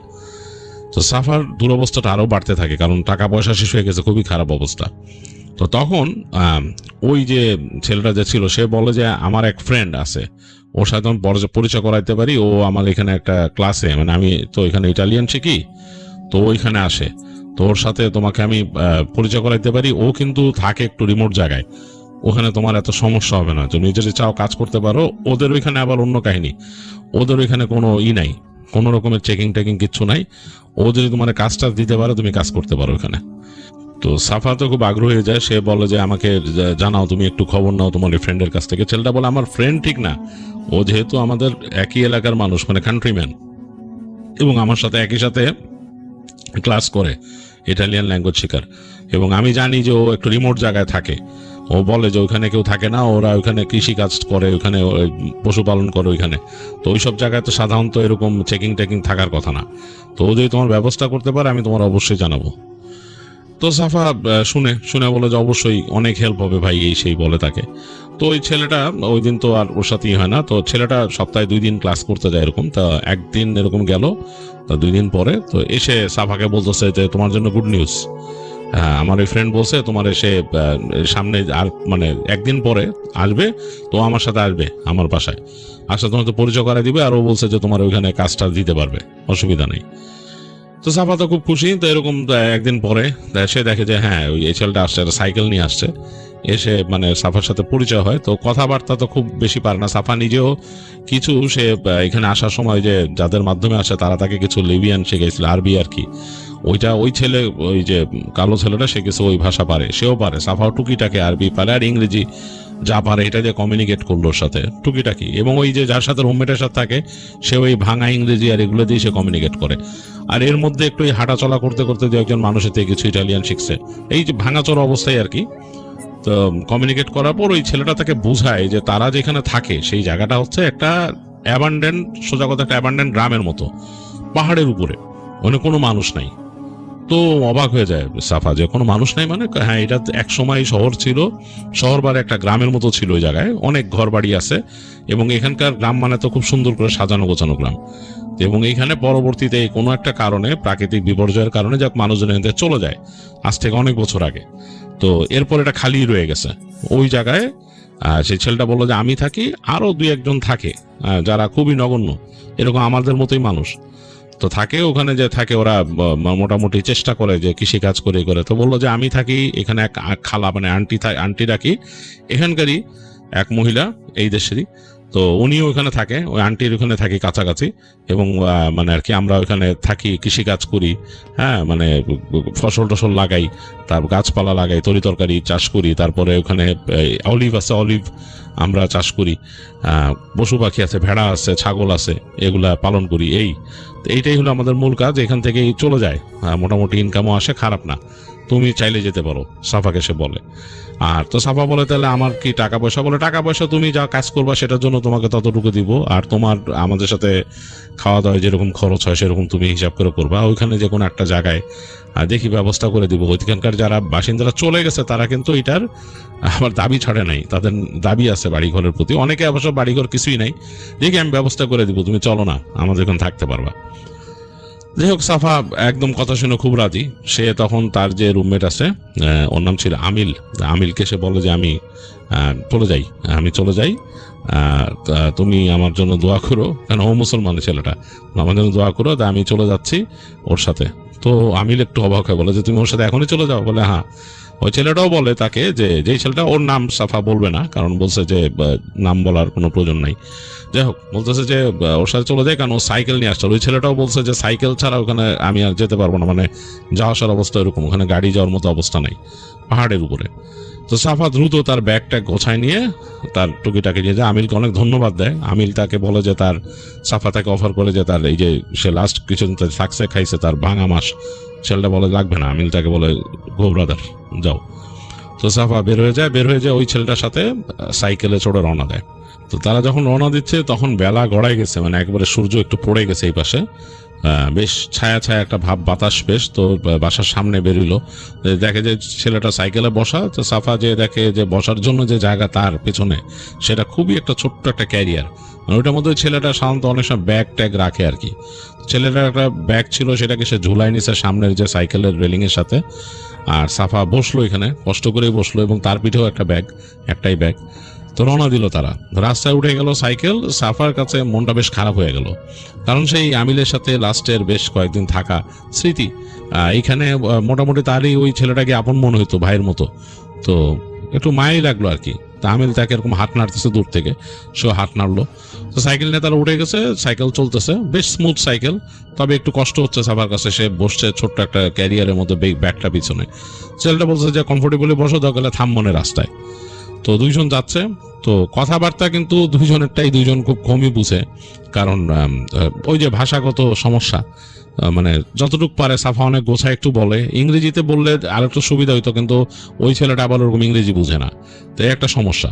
তো এইভাবে টুকিটাকি কথা বলতে বলতে দেখলো যে এক সময় যে এমনটা রাস্তায় পৌঁছে এলো, পাহাড়ি রাস্তা, মানে এরকম চিকন রাস্তা চলে গেছে, পাশে পাহাড়। তো সাফা এরকম কিছু জায়গা দিয়ে আসছে এইখানে, তো সে এটা দেখছে, কিন্তু এইখানকার জায়গাটা পুরো নির্জন, এটাই একটা ব্যাপার, পুরোপুরি নির্জন। মানে সাফা এর আগে যে রাস্তাতে আসছিল পাহাড়ি রাস্তা হলো, গাড়ি ঘোড়া চলে, কিন্তু এখান থেকে কিছুই চলতেছে না এক সময়। তারা এমনটা জায়গায় পৌঁছাইছে তখন সূর্য কিন্তু পুরো ডুবে যাচ্ছে, সূর্যের আলোর জাস্ট মনে হচ্ছে পাহাড়ের ওই পাশে এরকম, এবং লালচে আভাটা এসে পড়ছে, রাস্তা পুরো নীরব, কোনো মানুষজন নাই এরকম। তো ছেলেটা চলতে চলতে এক জায়গায় বললো যে আসো আমরা নেমে একটু হাঁটি, হেঁটে হেঁটে যাই, মানে এই জায়গাটা না বেশ ভাঙাচোরা। হেঁটে যাচ্ছে, দেখতেছে যে দুই এক জায়গা দিয়ে পাশ থেকে গাছ বের হয়েছে পাহাড়ে, একদম এরকম ডালপালা বাঁকা চোরা গাছ, মানে অন্যরকম। তো ওই পাশে যাচ্ছে, অন্ধকার হয়ে যাচ্ছে। তো সাফা বলতেছে এখানে মানুষ থাকে না? ছেলেটা বলছে না, মানুষ বলতে তোমার বলছি যে এখানে 3-4 জন মানুষ, মানে এছাড়া মানুষ নাই। আমি, আমার আন্টি, এছাড়াও মনে হয় 2 জন আছে, এরাও চলে যাবে, আবার চলেও যায়, থাকে না এখানে। তো সাফা বলতেছে যেটার ঘটনা কি, বলে যে এই যে আমরা যেখানে থাকি, মানে ছেলেটা যেভাবে বলতেছে সাফা যতটুকু বুঝতেছে আর কি, এর সারমর্ম যা দাঁড়ায় সেটা আমি বলে দিচ্ছি।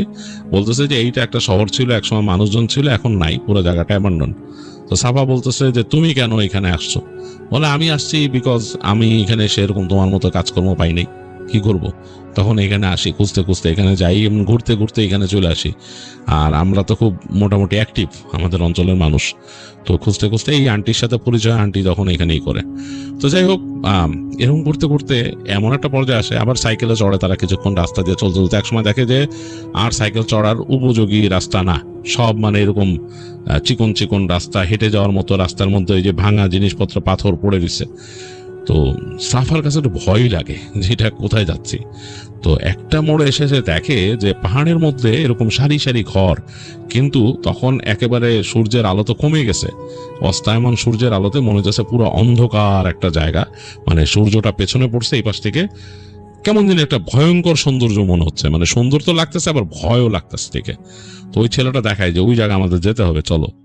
তো সাফা বেশ ভয়ই পায় দেখে জায়গাটাকে, বলে এখানে 100 মানুষ থাকতে, বলে হ্যাঁ থাকতে, এখন কেউ থাকে না, ওই যে আমরা 3-4 জন এরকম, বাকি 2 জনকে আমি চিনি না। ছেলেটা বলছে আমার সাথে খুব একটা পরিচয় নাই, আমরা 2 জন 2 জনকে চিনি, খালা আর আমি, এবং আমাদের কেউ এখানে করার নাই, আমরা নিজেদের মতোই করি, ফার্মিং করি, নিজেদের মতোই করি, এগুলো বুঝাইতেছে। তো সাফাও শুনতেছে, শুনে শুনে যাচ্ছে। তো দেখলো যে এক সময় ওরা পৌঁছানোর আগে ওইখানে এমন একটা জায়গা উঠছে, এখন এই জায়গাটা একটা এলিভেটেড উপর দিকে যাচ্ছে, এখন কিন্তু অন্ধকার হওয়া শুরু করছে, মানে সূর্যের আলোটা পড়ে যাচ্ছে, আকাশের একটা সাইডে কমলা একটা আভা এরকম, আর সিঁড়িগুলো ওখানে পাহাড়ি মানে পাথর দিয়ে বানানো, বোঝা যাচ্ছে যে ওই গ্রাম বা যেখানে ওঠার জন্য যে জায়গাটা ছিল সেটা পাথরের। তো ওখান থেকে উঠতেছে, মানে পাড়া দিচ্ছে যে ঠক ঠক শব্দ হইতেছে, টায়ার্ড হচ্ছে যে সাফা, বেশ টায়ার্ড হয়ে যাচ্ছে। তো ছেলেটা মোটামুটি অভ্যস্ত, সে তো উঠে এখানে। তো উঠতে উঠতে বাঁক নিয়ে একটা জায়গায় চলে আসলো, সেটা একটা ছোট গলি, গলিটা কেমন ভুতুড়ে, ডান দিকের বাসাগুলা মুখ বদলান করে আছে, দরজা নাই, বাসা দরজা নাই, এখান থেকে ছাদ দেখা যাচ্ছে, আকাশে যে চাঁদ উঠছে ওই ছাদের ভেতরে ছাদের অংশ নাই এটা। তো সাফা বুঝতে পারলো এইটা হচ্ছে পশ্চিমে, সে শুনছে ঘোস্ট টাউনের কথা, এটা কোনো ঘোস্ট টাউন, মানে অ্যাবান্ডন করে এই শহর চলে গেছে, সে বুঝতে পারছে পুরা। তো তার কাছে একটু বুক কেঁপে উঠলো যে এরকম একটা অ্যাবান্ডন জায়গা, এত মানুষ থাকতে নাই।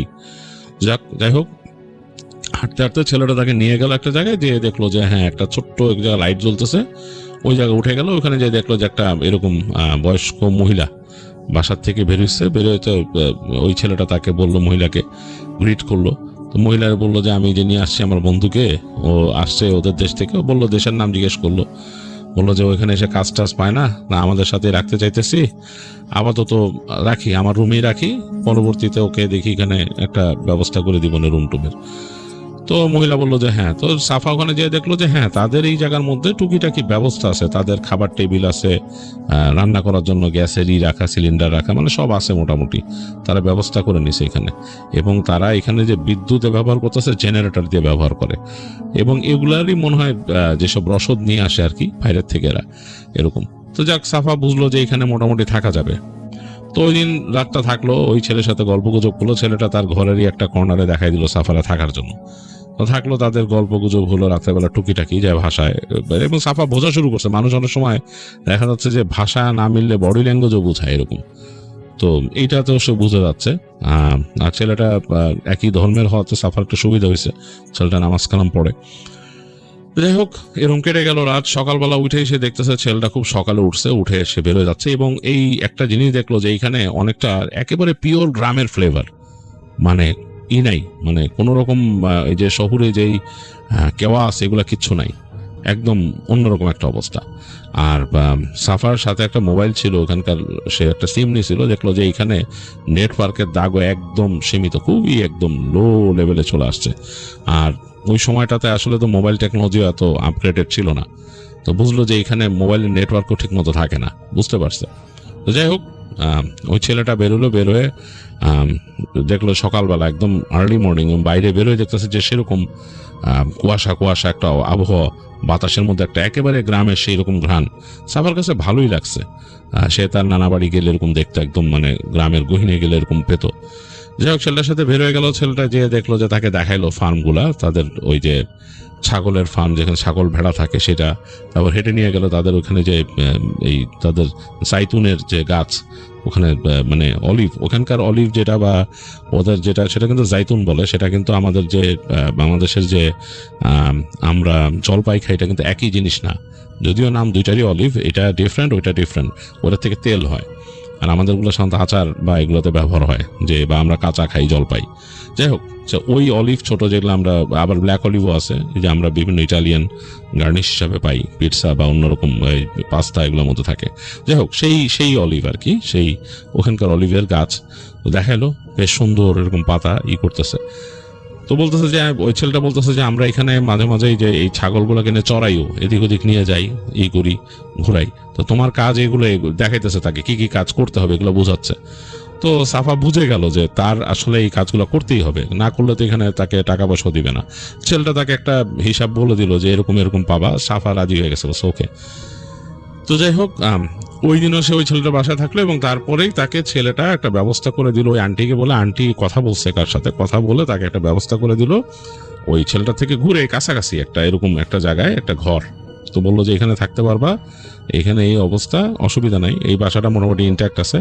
আর ওই আন্টি তাকে বলতেছে, মানে সে ওই তাদের ভাষায় কথা বলে, সে তার এগুলো পারে না, ভাঙা ভাঙা ইংলিশে তাকে বলতেছে যে ওই দিকটায় যাবা না, ওই জায়গায় কিন্তু বেশিরভাগ বাড়িঘর ভেঙে গেছে, হয়ে গেছে, ওইসব জায়গায় যাবা না, এরকম একটা অবস্থা। তুমি যেখানে আসো সেখানে এই যে বাসাটা, ওইটারও যে তোমাকে যে রুমটার এই পাশের সাইডটা দেওয়া হয়েছে, এর বাইরে আর তুমি রুম অ্যারাউন্ড করবা না। বেশিরভাগ টাইম চেষ্টা করবা যে তোমার জেনারেটর লাইন এখান থেকেই দিছে ওরা টেনে। বলছে যে এটার থেকে বেশি জেনারেটর ব্যবহার, বিদ্যুতের ব্যবহার কম করবা, কেন জেনারেটর তো এনার্জি খায়। এগুলো বুঝাই দিছে তাকে। আর বলছে যে খাওয়া দাওয়া রান্না তুমি আমাদের সাথে খেতে পারো এখানে এসে। ওই যে ছেলেটা আছে, ছেলেটা খায় বলে, ছেলেটা বলতেছে যে মানে তাদের খাওয়া একই রকম, তারাও ভাত খায়, ভাত তরকারি এগুলা। আর ওই মহিলা খায়, বলছে যে আমার সাথেও তুমি খেতে পারো। তো সাফা বলতেছে, সে লজ্জা পাইছে, সে বললো যে আমি আপাতত আমার কাছে অল্প কয়েকটা টাকা আছে, এটা আমি তোমাদেরকে দিতে পারি খাওয়ার জন্য, বাট এখন তো আমার কাছে আর নাই। তো ওই মহিলা তার এরকম হাত দিয়েই করে। আর ছেলেটা বলে তুমি চিন্তা করো না, পরে তুমি যখন আর্ন করবা তখন দিয়ে দিও, এখন খাও, খরচ নিয়ে এগুলো চিন্তা করো না। আর আমাদের এখানকার খাবার বেশিরভাগই এখানকার ফলানো, এই ক্ষেত্রের থেকে আমরা এই কুলি মাংস এখানকার এসে, তো এগুলো নিয়ে চিন্তা করো না, তুমি যখন ইনকাম করবা তখন তুমি দিও। তো আর রান্না বাড়া এখন আপাতত আমার কিচেনে এসে করতে পারবা, তোমার ওইখানে রান্না বাড়ার এসব দরকার নাই, তুমি তো পারবা না এগুলো এখন করতে। তো সাফা বলে ঠিক আছে। তো ওই ছেলেটাই সাফাকে তার রুমটা গোছায় দেয়, সে যেখানে থাকবে। তার ঘরের থেকে পুরনো ওই যে ম্যাট্রেস ট্যাট্রেস তোষকের মতো ছিল আর কি, ওগুলো এনে রেডি করে দেয়, বলে যে আপাতত থাকো, পরে যখন আমরা ব্যবস্থা করবো অন্য কিছু। তো সাফা খুবই কৃতজ্ঞ এর প্রতি, ছেলেটা এত তাকে টেক কেয়ার করলো। তো সে মোটামুটি রুমটাকে নিজের মতো করে ফেললো, তার ব্যাগের মধ্যে কয়েকটা বই ছিল, এগুলো গোছায় রাখলো, এই তো। আর তার সেই মোবাইল ফোন, এবং সেটা নেটওয়ার্ক থাকেই না, ওইখানকার সিম লাগাইছিল সে। যাই হোক, সে কোনো মতে ঘরটার মধ্যে থাকলো, এবং একটা এরকম ল্যাম্প ওই ছেলেটা তাকে দিছে, ল্যাম্প দিয়েছে, ওইটার মধ্যে দেওয়া, মানে তেল দেওয়া আর কি, জ্বালানি তেল দেওয়া ছোট্ট। তো বলছে যে এইটাই জ্বালাবা বেশিরভাগ সময় রাতের বেলা, তো জেনারেটর এগুলো আমরা বন্ধ করে দিব, তুমি এটাই জ্বালাও রাতের বেলা। তো অসুবিধা নাই। মোমো দিয়ে গেছে 2টা। সাফা ওখানে মানে বেশ কমফোর্টেবলি, তার কাছে ভালোই লাগতেছে যে রুমটা তাকে দিছে, ওইটার মাথার কাছে একটা জানালা আছে, এই বড় লম্বা একটা জানালা, উপরে সুন্দর করে কাজ করা। তো ওইটা খুললে দেখা যায় এই পাশটার একদম মানে পাহাড়ের একটা সাইড দেখা যায়, গাছপালাগুলো যে নেমে গেছে পুরো দেখা যায়। তো খুব সুন্দর লাগে রাতের বেলা। তো প্রথম রাত সাফার ওইখানে থাকা। সাফা ওই ছেলেটার সাথে গল্প গুজব করছে অনেকক্ষণ, ছেলেটা 8টার দিকে চলে গেল ওইখান থেকে। তো সাফা ঘরের মধ্যে বসে আছে, কিছু করার নাই। তো সে কিছু বই নিয়ে গেছিল বাংলাদেশ থেকে, ওগুলা কিছুক্ষণ পড়লো, পড়ে দেখলো যে আর তো কিছু করার নেই, ওগুলা রেখে ঘরের বাতিটা বন্ধ করে দিল, যেহেতু তাকে বলছে যে এই কারেন্ট বেশি ইউজ করতে না, আর জেনারেটর একটা পরে তারা বন্ধ করে দেয় রাতের বেলা। তো সে জানলা দিয়ে দেখতেছে যে খুব সুন্দর আলো আসতেছে চাঁদের, মানে চাঁদটা উঠছে পাহাড়ের এক পাশে, আলোটা একদম চিকন জানলা দিয়ে এসে পড়ছে এই পাশে, খুব সুন্দর লাগতেছে।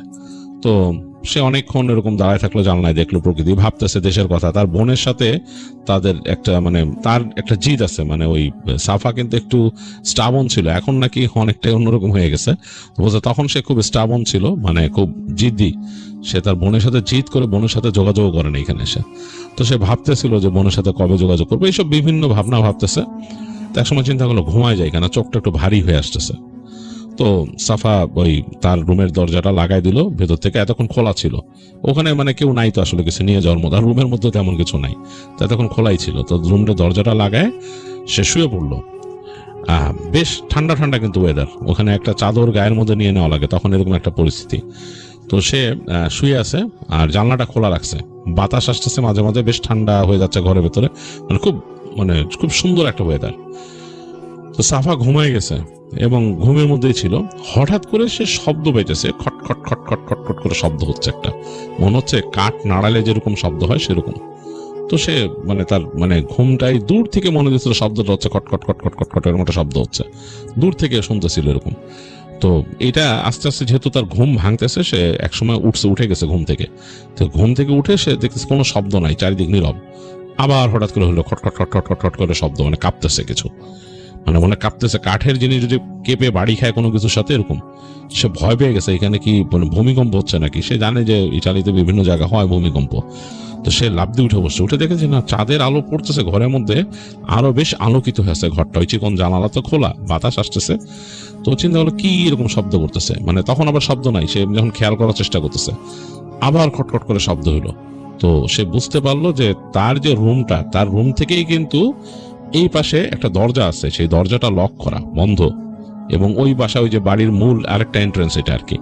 তো ওইখানে কিন্তু ওই ছেলেটা বলছে ওরে যে এখান থেকে ঢোকা যাবে না, এই বাসায় এই যে গেট টেট এগুলো খোলার চেষ্টা করো না কখন, এটা বন্ধ বন্ধ, আর এগুলারও কিন্তু ওনার আছে, তো সুতরাং বন্ধ করে রাখছে, বন্ধই, ওখানে যাওয়া যাবে না, তাহলে বলে দিছিল আগে। তো এই তো ওইভাবেই মেনে চলছে, সাফা তো ওইটাই চিন্তা করছে। তো দেখলো যে ওই দরজার ওখান থেকে শব্দ আসছে, খটখট খটখট খটখট, মনে হচ্ছে যে দরজাটাকে কেউ এরকম করে বাড়ি দিতেছে খটখট খট করে ওই পাশ থেকে। চিন্তা করলো এত রাত্রে কে, এখানে তো কোনো মানুষ থাকার কথা না, আমি যা শুনছি এখানে মানুষই নাই। ওই যে আরো দুইজন যে আছে মানুষ থাকে, সেটা বলছে যে আরো নিচের দিকে ওই পাশে ঘুরে। তো বললো যে, এবং তাদের মধ্যে একজনকে দেখছে সাফা আসার পরে যে কয়দিনে, আর আরেকজনকে দেখে নাই। তো কি ব্যাপার, কে নক করে এখানে এরকম ভাবে নক বা সাউন্ড করছেন দরজায়, এবং রাতের বেলা বেশ ভয় লাগতেছে তার কাছে। তো তারপরও তার খুব কিউরিয়াসিটি হলো। সাফা কিন্তু বেশ সাহসী, এই যে এইভাবে করে কষ্ট করে সে যে বিভিন্ন বাধা বিপত্তি পার হয়ে এসে ইটালিতে এসে এরকম থাকছে এবং অপরিচিত মানুষের সাথে মিশতেছে, তাদের মধ্যে জায়গা করে নিছে, এটার জন্য যথেষ্ট কারের দরকার, তো সেটা তার আছে, সাহসও তার দরকার, সেই সাহসও আছে। তো এরকম হঠাৎ করে শব্দটা তার কাছে এটা কোনো বিগ ডিল না, তার কাছে মনে হলো যে ঘটনাটা কি।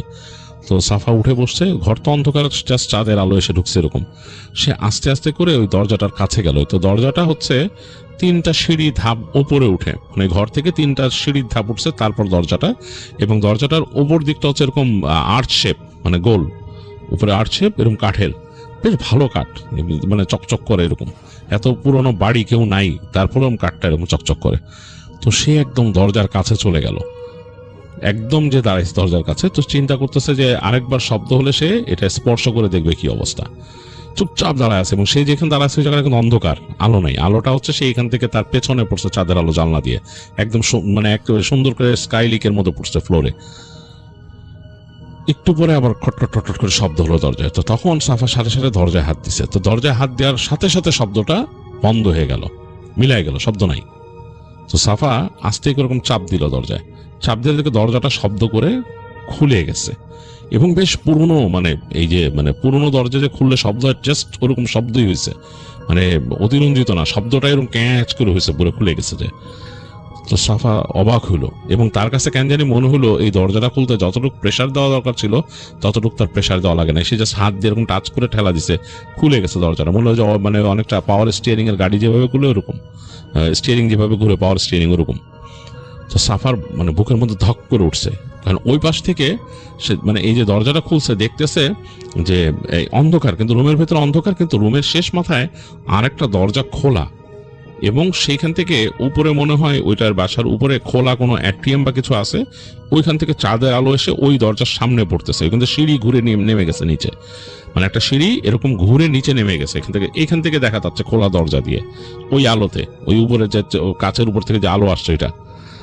তো সাফা একটু অন্যরকম ফিল করলো, এবং ভয় তখন কিন্তু তার একটু লাগা শুরু করছে। তো কিন্তু কিউরিয়াসিটির এই কাছে এই ভয় হার মানছে, সে আস্তে করে তার নিজের ঘরে, সে আর দরজার ভিতরেও ঢুকে নেই, ফার্স্টে ঢুকবে সে আস্তে করে হেঁটে গিয়ে সে হাতায় দেখলো যে তার বিছানার পাশে যেখানে মোম রাখার কথা, সে মোম নিল, লাইটার নিল, নিয়ে সে সাফা আর কি ধূমপান করতে জন্য তার লাইটার ছিল এবং তার কাছে সিগারেটও ছিল 2-1 প্যাকেট তার ব্যাগে। তো যাই হোক, সে এখন না, সে জাস্ট লাইটারটা নিয়ে আর মোমটা নিয়ে আস্তে করে হেঁটে ওই দরজার কাছে গেল। তো মোমটা জ্বালালো, দেখলো একদম স্থির। ঘরের গেটের কাছে যখন সে আগুন জ্বালাছে, আগুনটা একদম স্থির চলে আসে। খুব আশ্চর্যজনক ভাবে, মানে তার যে আগুনটা, শিখাটা, সেটা ডানে বামে একটু নড়তেছে না। বাতাস কিন্তু হালকা পাতলা থাকে, আমরা আগুন জ্বালালে দেখি নড়ে, হতে পারে তার লাইটারটা ভালো, কিন্তু একদম স্থির হয়েছে ফ্লেম। জ্বালানোর পর দেখলো যে মোমটা যে জ্বলছে সেখানে একদম স্থির ফ্লেম, ডানে বামে নড়ে না, একদম সোজা হয়েছে ফ্লেম। জিনিসটা একটু তার কাছে অন্যরকম লাগছে। যাই হোক, সে লাইটারটা পকেটে রেখে আস্তে করে সে মোমের আলোতে রওনা দিল। তো রুমের মধ্যে ঢুকে সে অবাক, রুমটার মানে 2 পাশে মাকড়সার জাল ছেয়ে গেছে, সোফা সেট আছে, টেবিল আছে এবং রুমের ভেতরে কয়েকটা পেইন্টিং লাগানো আছে। এবং এই পাশে যে একটা কার্পেট বিছানো, সে কার্পেটটা অনেক পুরান, বোঝা যাচ্ছে ধুলায় একদম শেষ, মাখামাখি হয়ে, মানে ওইটা কেউ টেক কেয়ার করে নাই। যাই হোক, মানে এই রুমটা, মানে এই দরজার ওই পাশটা অ্যাবান্ডন, সে বুঝতে পারছে। এবং মোমের আলো যেখানে পড়তেছে ফ্লোরে, সেসব জায়গায় কোনো ফুটস্টেপের দাগ নাই, মানে যে কেউ পাড়া দিয়ে গেছে, হেঁটে আসছে, কে শব্দ করতেছিল এখানে। সাফা বোঝার চেষ্টা করে যে বাতাস কি দরজাটাকে নাড়তেছিল। তখন বললো যে আমি কি বোকা, মোমের এই শিখা নড়তেছে না 1 ফোঁটা, এরকম মোটা দরজা। এবং সে খেয়াল করে দেখছে যে দরজা এরকম মোটা কাঠের, বেশ পুরু, মানে মিনিমাম ওইটা মানে প্রায় 2.5 ইঞ্চ বা 3 ইঞ্চ পুরু দরজা। এত মোটা দরজা কিভাবে এরকম করে, আর সে হাত দিয়ে ধরার সাথে খুলে গেছে। তো যাই হোক, সাফা কোনো কথা না বলে সে হাঁটা ধরলো, হেঁটে হেঁটে যাচ্ছে ওই মেন যেখানে আলো আসতেছে সামনে, ওই অ্যাট্রিয়াম উপর থেকে, ওই জায়গায় সে দাঁড়ালো। তো বুকটা কেমন ধুক ধুক ধুক ধুক করতেছে, কারণ এখান থেকে কিন্তু সে যেখানে দাঁড়া আছে তার সোজা একটা সিঁড়ি নেমে গেছে, এরকম বাঁকায় স্পাইরাল ভাবে নেমে গেছে, আর সামনে দিয়ে ঘুরে আবার ওইটা স্পাইরাল ভাবে উপর উঠছে, আর এখানে একটা রেলিং কোমর পর্যন্ত। তো সাফা ওই রেলিং এর কাছে গেল, যে উপরে তাকায় দেখলো যে হ্যাঁ, আসলেই উপরের যে ইটা করছে ডোমের মতো করা, বাসাটার উপরে হালকা একটা ডোমের মতো করা, এই ডোমের পাশে গ্লাস আছে এবং গ্লাসগুলো এখন অক্ষত, গ্লাসগুলো ভাঙে নাই, ওইটার দিয়ে আলো এসে পড়তেছে এবং সে আলোতে দেখা যাচ্ছে। এবং এমনভাবে ইঞ্জিনিয়ারিং করা এই ডোমটা যে মানে চাঁদের আলো হোক বা দিনের আলো হোক, খুব সুন্দর করে এই জায়গাগুলোতে পড়ে। তো সাফা দেখে আস্তে করে মানে তাকায় দেখলো, আর অনেকক্ষণ অবাক হয়ে তাকায় থাকলো, ছোটখাটো ফ্রেস্কো আঁকা আছে আবার ওইটার মধ্যে। তো এর মাঝে সে দেখলো যে এই যে সিঁড়ি যেটা নেমে গেছে ওইটা, তো চিন্তা করলো যে উপর উঠবো না নিচে নামবো। তার মনের মধ্যে কিউরিয়াসিটি 2টা কাজ করতেছে। তো একবার মনে হলো যে তাকে তো ওই যে তার যে ফ্রেন্ড বা তাকে যে আনছে এখানে, ও তো মানা করছে ঢুকতে না। তো চিন্তা করলো দরজা খোলা, কে নক করলো, আমি কিউরিয়াসিটি থেকে ঢুকছি, কি হয়েছে। আর সাফার মধ্যে একটা কিউরিয়াসিটি বেশি।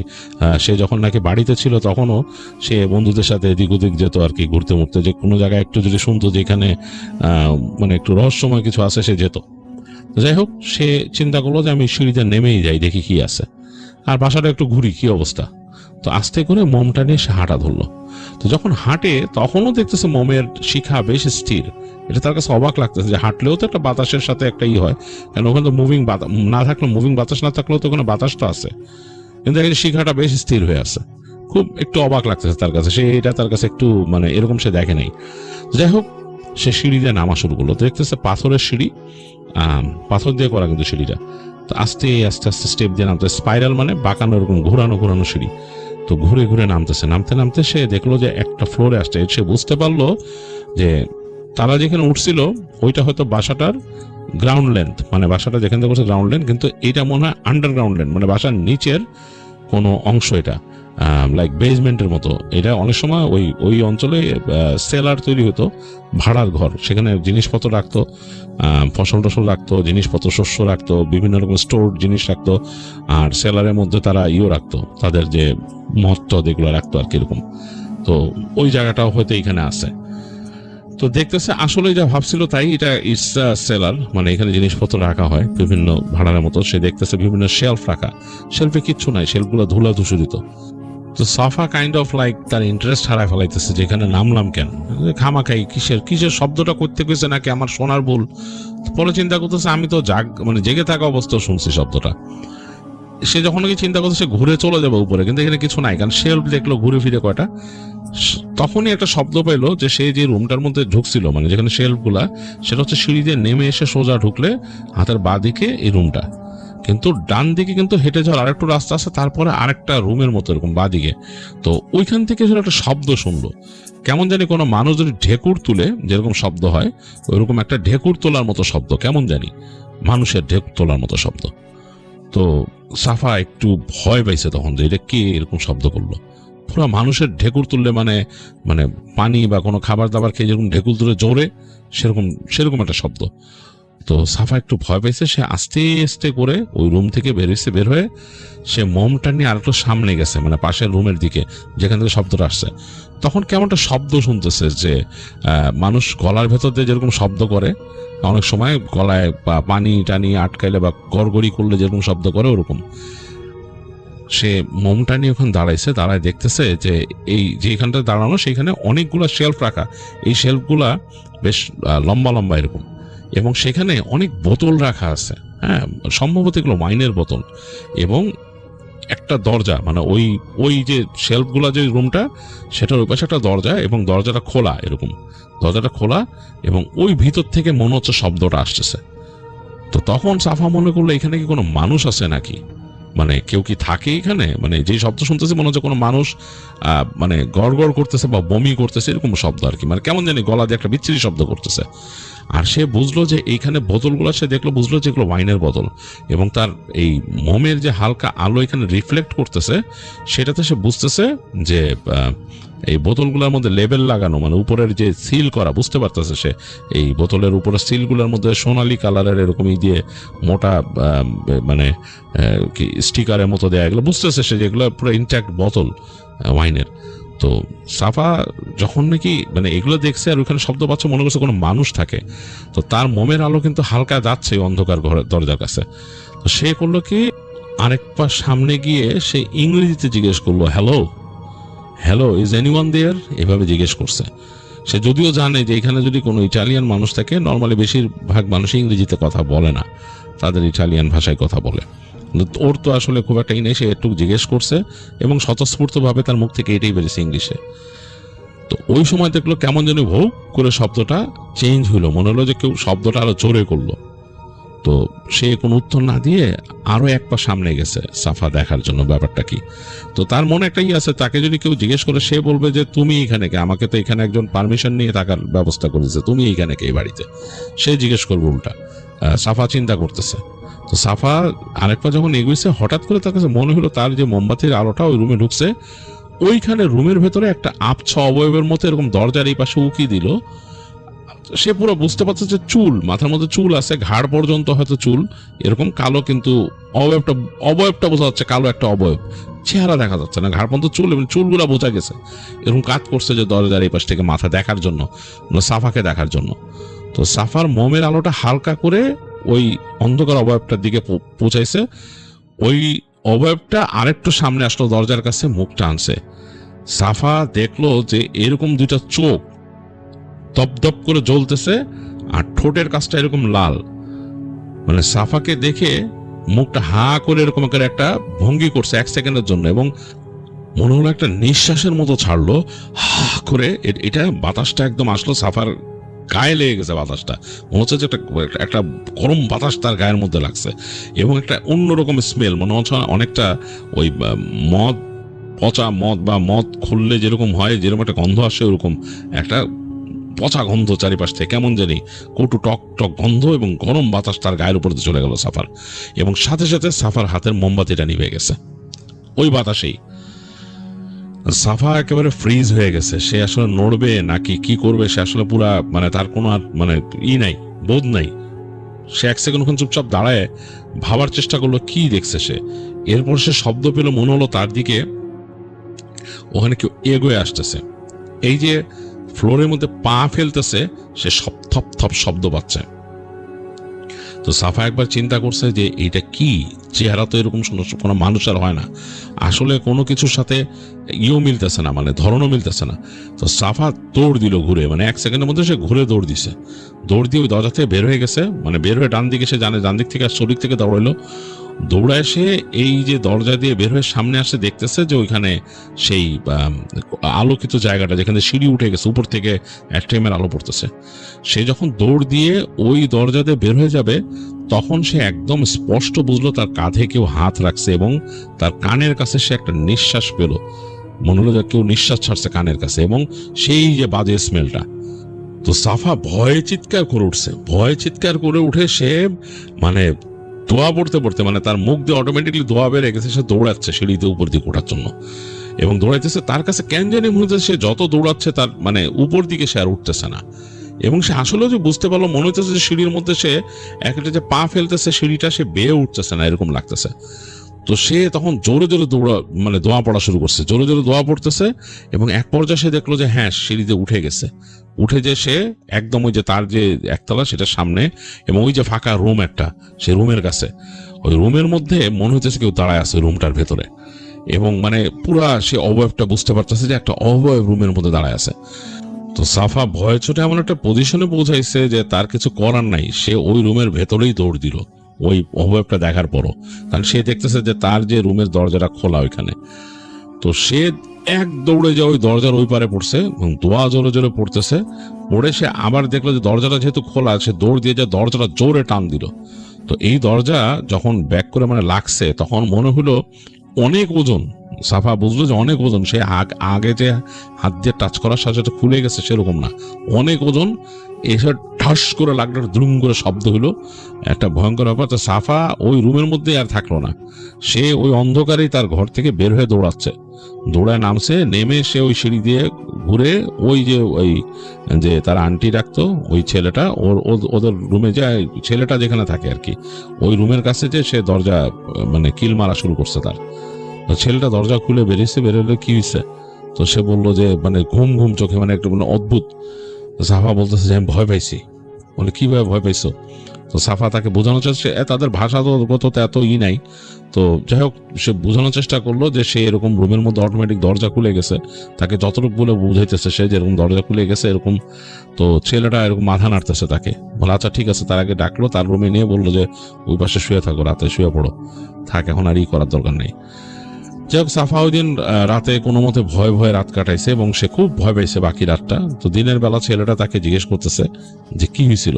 তো ছেলেটাকে সে নিয়ে আসে তার ওই ঘরে, এনে দেখায় যে দরজাটা লাগানো। তো ধাক্কা মারে, দেখে দরজা এক চুলও নড়ে না, একদমই করে চুল নড়ে না, অনেক জোরে জোরে ধাক্কা দিছে, হয় না। তো ওই ছেলেটা দেখে হাসে, থাইকা বলে কি, তারে বলে যে শয়তান, মানে এটা শয়তান। বলে যে এই জায়গাটা তারা যতটুক বুঝায়, সে তো ছেলেটা তো মুসলমান, বলে যে এই জায়গা কিন্তু অনেক পুরনো শহর, তো অনেক রকমই আছে, এখানে জিন আছে, তো বেশি আগ্রহ দেখানোর দরকার নেই, কোথাও যেও না। তোমাদের যদি থাকতে হয় তাহলে মানে চুপচাপ থাকো, করো না, এছাড়া আসলে উপায় নাই, যেখানেই থাকো। বলে যে আমরা যে বিল্ডিং এ থাকি ওইখানেও অদ্ভুত অদ্ভুত শব্দ হয়, মনে হয় কেউ কথা বলে ওইখানে, এবং এই কথাগুলো একদম আমি শুনি, মনে হয় যে একদম কথা বলতেছে। ছেলেটা বলতেছে যে আমার রুমে যে জানলা দেখছো, ওই জানলার কাছে আমি একদিন রাত্রেবেলা মনে হলো যে কিছু একটা উড়ে এসে বসছে, এরকম ডানা দিয়ে ঝাপটা এসে বসছে। তো আমি হঠাৎ করে তাকায় দেখি, মনে হচ্ছে ডানার মানে ওই জানলার ওই পাশে আমার জানলাটা লাগানো ছিল, কিন্তু জানলার একটা পাট খোলা এই পাশে। তো আমি স্পষ্ট ছায়ায় দেখতেছি যে একটা ছায়া পড়ছে, মনে হচ্ছে যদি কেউ কোনো মানুষ বসে থাকে এরকম হাত দিয়ে ধরে কোথাও, মানে দুই পায়ের মধ্যে এরকম ইসের মধ্যে গেড়ে বসে থাকে কোথাও, জাস্ট সেরকম একটা ছায়া আমার জানলার কাছে, এবং ফিস ফিস করে কিছু বলতেছে অদ্ভুত ভাষায়। তো ছেলেটা বলতেছে যে অদ্ভুত ভাষায়, আমি কিছুই বুঝতেছি না। তো আমি তখন এখানে বসে দোয়া পড়লাম। দোয়া পড়ার সাথে সাথে আমার মনে হলো বট করে একটা শব্দ হলো, মানে পুরা মানে ডানা মেলে দিয়ে যেরকম পট করে শব্দ হয় ওরকম মেলে দিয়ে ওখান থেকে উড়ে চলে গেল। তো এরকম আছে, এগুলো তোমার জেনেই কাজ করতে হবে, অসুবিধা নাই, এইটা তুমি তো আর কি করবা। এখন তুমি যেটা মনে করো এখানে তোমার আবার একটা ঘর ম্যানেজ করে দেওয়া সময়ের ব্যাপার, কারণ এটা সম্ভব না, কারণ এখানে ওই যে মানুষগুলো যারা আছে তাদের যারা এটার কন্ট্যাক্ট পয়েন্টে থাকে তাদের সাথে যোগাযোগ করে করতে হয়। যাই হোক, সাফা ওই ছেলের সাথে কথা বলে তারপরে সে আবার মানে পরের দিন যায় থাকা শুরু করে ঘরে। তো এরপরে ওই রাতের বেলা শব্দ হইতো এরকম পরপর ঠক ঠক ঠক ঠক করে শব্দ হইতো, সাফা কিছু বলতো না, চুপচাপ থাকতো এবং দোয়া পড়তো, দোয়া পড়ে শুয়ে পড়তো। এর মধ্যে সে কিন্তু কাজ শুরু করে দিয়েছে ওই ছেলের সাথে, যে ওই যে খাসির মাংস সেখান থেকে তাদের বানাইতে হইতো, মানে হঠাৎ করে মানে তাদের ওই মাংস যখন প্রিপেয়ার করার দরকার পড়তো, সেই তারা মাংসটাকে করতো, মানে খাসিটাকে ওইভাবে প্রসেস করে নিয়ে আসতো, মাংস নিয়ে আসতো, আবার দুধ দোয়াইতে হইতো যাইতো। তো এর মাঝে একদিন এরকম সাফার কাজ করছে, সেটা হচ্ছে যে ওখানে অলিভের নিয়ে আসা, মানে ওই ছাড়ায় ছড়ায় তারপর নিয়ে আসতে হয়। তো সাফা তো এটাতে খুব একটা এক্সপার্ট না, তো সে ছাড়ায় টাড়ায় ওগুলো ভরছে এরকম বড় জারের মধ্যে। তো জারটা সে নিয়ে আসবে, এর মধ্যে তখন কিন্তু মানে বিকাল গড়ায় গেছে, সন্ধ্যা, মানে এরকম একটা অবস্থা যে এখনই মানে সন্ধ্যা হবে, সূর্য ডুবে যাবে এরকম অবস্থা। তো সিঁড়ি দিয়ে আসতেছে, তার কাজ হচ্ছে যে এগুলা নিয়ে সে এসে ওই ছেলেটা আর ওই আন্টি যেখানে থাকে ওই বাড়ির কর্নারে নিয়ে রাখবে, এগুলো ঢেকে রাখবে, তারপরে এগুলো পরের প্রসেস হবে। তো এনে উঠতেছে সিঁড়ি দিয়ে, তো এক পাশে সে দেখলো যে ওই রাস্তার কাছে একটা এরকম যে ছিল মেন হোলের মতো এরকম ঢাকনা দেওয়া এরকম। তো সে ভাবছে যে এটা তো জানে যেটা যেখানে পানি, বৃষ্টির পানি টানি যায় শহরের কিছু। হঠাৎ করে সে শব্দ পাইছে তার সামনে, তখন কিন্তু ওই জায়গাটা অন্ধকার হয়ে গেছে, যেহেতু দুই পাশে দেয়াল দেয়া ওই জায়গাটা অন্ধকার হয়ে গেছে, মনে হচ্ছে কেমন করে যে একটা লিড যেরকম সরে সেরকম। তো সে চিন্তা করলো এটা কিসের শব্দ হচ্ছে, কোনো বাতাস উঠতেছে বা গ্যাস উঠতেছে এখানে, মানে বেশি হয়ে গেছে। তো সে ওই যে কন্টেইনারটাকে রেখে দিতেছিল মাঝে মাঝে, কেন উপর উঠতে কষ্ট হয়, আবার টেনেও সে উঠাইতেছিল, এরকম করতেছিল, মানে সিঁড়ির মধ্যে রেখে টেনে আবার উঠাইতেছিল, ওইটার একটা পাশ এরকম গ্র্যাব করারই আছে। তো সে পেছন ফিরে আবার ওটাকে টেনে উঠাইতেছে, এর মধ্যে কিন্তু বেশ অন্ধকার। যখন ওই কাছাকাছি চলে আসছে, হঠাৎ করে সে মানে মনে হলো তার শব্দে যে ওই স্ল্যাব সরে গেছে ওইদিকে, কে যেন সরাই দিছে স্ল্যাবটা ঘর ঘর করে। তো সে পেছন ফিরে তাকায় দেখলো যে স্ল্যাবটা অনেকটা সরে গেছে, ওই জায়গায় মনে হচ্ছে তার কাছে যে কেউ তাকায় আছে ওইটার ভিতর দিয়ে, মানে স্ল্যাবের নিচের অংশটাতে কেউ তাকায় আছে তার দিকে, কিন্তু সে চোখ বা কিছু বুঝতেছে না। তো একটা সাইড যেখান থেকে সরে গেছে ওই জায়গাতে একটু উঁচা হয়ে আছে, আর মনে হচ্ছে একটা অবয়ব এই অন্ধকারের মধ্যে যে ওইটার মধ্যে আছে, মানে কেউ একজন তাকায় আছে ওই জায়গা দিয়ে। একদম সে স্পষ্ট শুনলো যে তার নাম ধরে ডাকছে ওখান থেকে, মানে এখন ফিস ফিস শব্দে সাফা বলে তাকে ডাকছে। তো সাফার সারা শরীরের রোম দাঁড়ায় গেছে, সে ভয়ে ওখানে চুপচাপ বসে পড়ছে, কারণ সে ওই জায়গাটা পার হয়ে যেতে হবে তার ওখান থেকে। তো সে ওখানে বসে সাথে সাথে দোয়া পড়া শুরু করছে, সূরা পড়ছে। সূরা পড়ার পর দেখলো যে কিছুক্ষণ চোখ বন্ধ করে ফেলছে সাফা ভয়ে, একটু পরে দেখলো যে না, আর কোনো শব্দ নাই, চুপচাপ, আর তার কানে কাছে কেউ ডাকে না বা কিছু না। তো উঠে বসে তাকাইলো, দেখলো অন্ধকার ঘুরঘুরটি, ওই জায়গায় মেন হলের যে লিডটা একটু সরছে, সরেই আছে ওই জায়গাটা।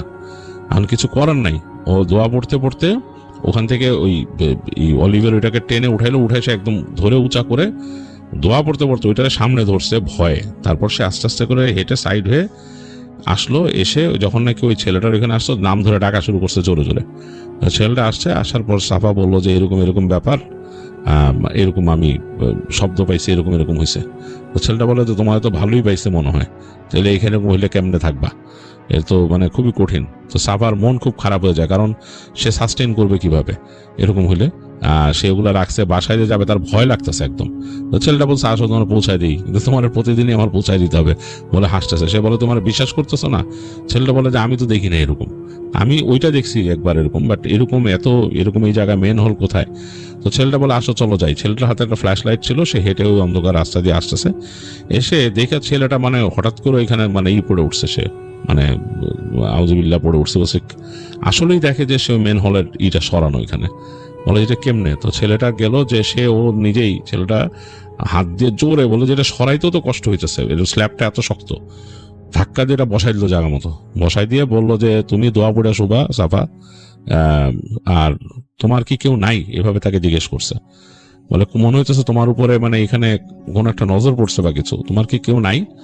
তো সাফা বলতেছে আছে আমার আত্মীয়। বলে তাদের সাথে যোগাযোগ করো না কেন? বলে করি না এই মানে করে। তো ছেলেটা বলে মানে তোমার কি মোবাইলে নাই? তো সাফারের মধ্যে কিন্তু মোবাইলও, আর ও সে যে কিনছিল ওখানে যে একটা প্রিপেইড সিম কিনছিল, ওইটারও তার ছিল না, কার সাথে কমিউনিকেট করতো না। তো ওই ছেলেটা তখন বলে যে তুমি কেউ থাকলে তার নাম্বারে কল দাও, কথা বলো তুমি, আমি তোমার করি।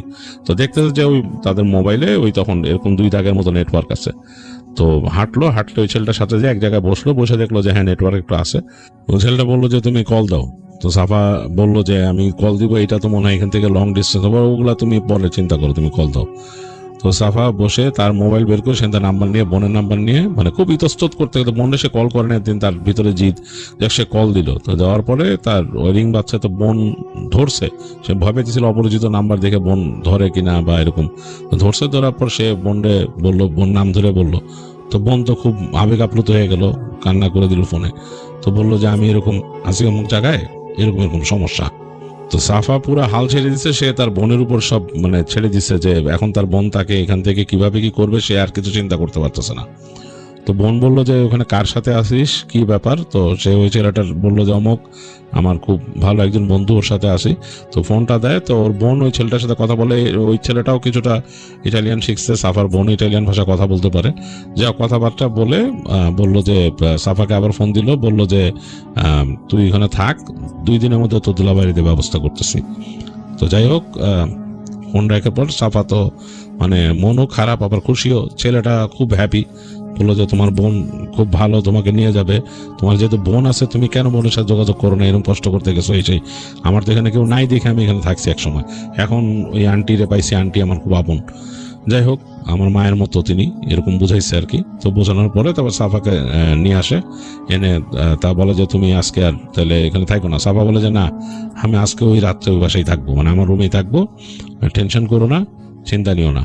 আমি যেহেতু আমার বোনের সাথে কথা হয়েছে, ও দেখি কি ব্যবস্থা করেছে। আর তুমি এই যে আমার তোমার যদি কল করে আমার বোন, তুমি বলো যে আমাকে মানে কোথায় কি আসতে হবে, বলে হ্যাঁ ওগুলো কোনো চিন্তা করো না এই সেই। যাই হোক, সাফা ওই দিন রাতের বেলা যখন নাকি ঘরে ঘুমায়, ওই পাশের দরজার ওই পাশ থেকে নাকি তাকে নাম ধরে ডাকছে অনেকবার। সাফা ঘুমায় ছিল, সে রাত্রেবেলা ওই দরজার নক শুনছে এবং তার নাম ধরে ধরে ডাকছে। এবং ডাকটা প্রথমে শুরু হয় ভারী কণ্ঠে মনে হয়, তারপরে মানে মানে ফিসফিসানি ভারী কণ্ঠ, তারপর একটা নারী কণ্ঠের মতো হয়ে যায় এবং মানে খুব অন্যরকম ভাবে ডাকতেছে। মানে সাফা চিন্তা করে যে অনেকটা তার মানে সেন্স চলে যাবে এই ডাকে, এরকম মনে হচ্ছে নিজেকে হারায় ফেলতেছে এরকম। বাট সে ওই সূরা পড়া শুরু করতে করতে আস্তে আস্তে তার এই মানে ডাকটাও থেমে যায় এবং মাথা থেকে চিন্তা চলে যায়। যাই হোক, ঘুমায় যায় সে। তো এরপরে 2-1 দিনের মধ্যেই সে পায়, তার দুলাভাই কল করছে, ওই ছেলেরা তাকে ফোন এনে দেয়, কথা বলার পর দুলাভাই ব্যবস্থা করে। তো একদিন দেখে যে ঠিকই তার দুলাভাই চলে আসছে ওই এলাকায় এবং এসে হেঁটে হেঁটে ওই ছেলের সাথে কন্ট্যাক্ট করে বের করছে কোথায়। দুলাভাই দেখে তো সাফা অনেক আবেগ আপ্লুত, কান্নাকাটি। তো যাই হোক, তারপরে বিদায় নিয়ে ওই আন্টির কাছ থেকে আর ওই ছেলেটার কাছ থেকে বিদায় নিয়ে তাদেরকে অসংখ্য ধন্যবাদ দিয়ে সাফা ওখান থেকে চলে আসে। তো ওরা নাকি খুব খারাপ ফিল করছিল সাফার জন্য, কান্নাকাটি করছে ছেলেটা। সাফাও খুব মন খারাপ করছিল, আসার সময় তারও খুব মন খারাপ হয়েছিল। তো যাই হোক, সে ওখান থেকে চলে যায় দুলাভাইয়ের সাথে, ওই রাস্তা পার হয়ে তাকে যে নিয়ে আসে, যে পর্যন্ত গাড়ি আসে সেখানে তার দুলাভাই গাড়ি রেখে আসছে আর কি, দুলাভাইয়ের ফ্রেন্ড ছিল সাথে। তো যাই হোক, তারপরে ওখান থেকে চলে যায় সে এবং তার দুলাভাই তাকে পরবর্তী ওখান থেকে নিয়ে আসে তাদের ওইখানে। আস্তে ধীরে সব কিছুরই ব্যবস্থা হয়। আর সাফার যেটা হয়েছিল, সাফা নাকি রাতের বেলা দুঃস্বপ্ন দেখতো, আর তার কাছে মনে হতো সবসময় যে তার বোনের বাসা আসার পরও যে বাথরুমের মধ্যে তার জন্য কেউ ওয়েট করতেছে এরকম। মানে সে বাথরুমে যেতে পারতো না, বাথরুমে যাওয়ার আগেই তার কাছে মনে হতো যে কেউ একজন বাথরুমের মধ্যে বসে আছে। তো সাফার বোন তাকে ওইখানে খুঁজে, ওখানকার যে লোকাল একটা জায়গায় একটা মসজিদ ছিল, সেইখানে মানে ছোট মসজিদ, খুব বড় না, তো সেইখানে একজন ইমাম সাহেব ছিলেন, তার কাছে নিয়ে যান। তিনি নন বেঙ্গলি। তো তার কাছে নিয়ে ঝাড়ান, তো বলে যে খারাপ জিনের নজর পড়ছে। সাফা দেখতে শুনতে মাশাআল্লাহ ভালো ছিল বেশ। তো ওই ইমাম সাহেব বলেন যে ছেলেটার উপর খারাপ জিনের নজর পড়ছে, এরকম সে কোথাও ছিল সেখান থেকে দেখছে। তো বলে যে হ্যাঁ, আমার ভাই এরকম অ্যাবান্ডন একটা বিল্ডিং এর মধ্যে, যে ওইখান থেকে নজর পড়ছে, খারাপ জিন, ভালো না। তো তিনি তাকে ঝেড়ে দেন এবং সাফাকে বলেন যে এই দোয়া পড়তে, বিভিন্ন সূরা মানে কয়েকটা সূরা বলে দেন যে এইগুলো কন্টিনিউয়াসলি পড়তে হবে, পাক পবিত্র থাকতে হবে, আস্তে আস্তে চলে যাবে এই আর কি। আর ফাইনালি এগুলো আর তার কাছ থেকে তাকে বদারি করবে না, সে যখন বিয়ে শাদী করবে। তো যাই হোক, সাফা ওইভাবে চলে ইমাম সাহেবের পরামর্শ নিয়ে এবং দোয়া পড়ে চলতো। তো তারপরে এই 2022 সালে সাফা বিয়ে করে এবং সে অন্য স্টেটে চলে যায়, মানে অন্য প্রভিন্সে চলে যায় আর কি। ইটালিতে স্টেট না প্রভিন্স। তো অন্য প্রভিন্সে সে চলে যায়। তো সেখানে গিয়ে ভালো অন্য একটা কাজ করে এবং আস্তে ধীরে এখন তো তার মোটামুটি এখানে লিগ্যাল সব কিছুই আছে, খুব ভালো আছে। তো সাফার এই ঘটনাটা আমার কাছে বেশ ভালো লাগছে, অ্যাডভেঞ্চারাস মনে হয়েছে এবং বেশ ভয়ের মনে হয়েছে।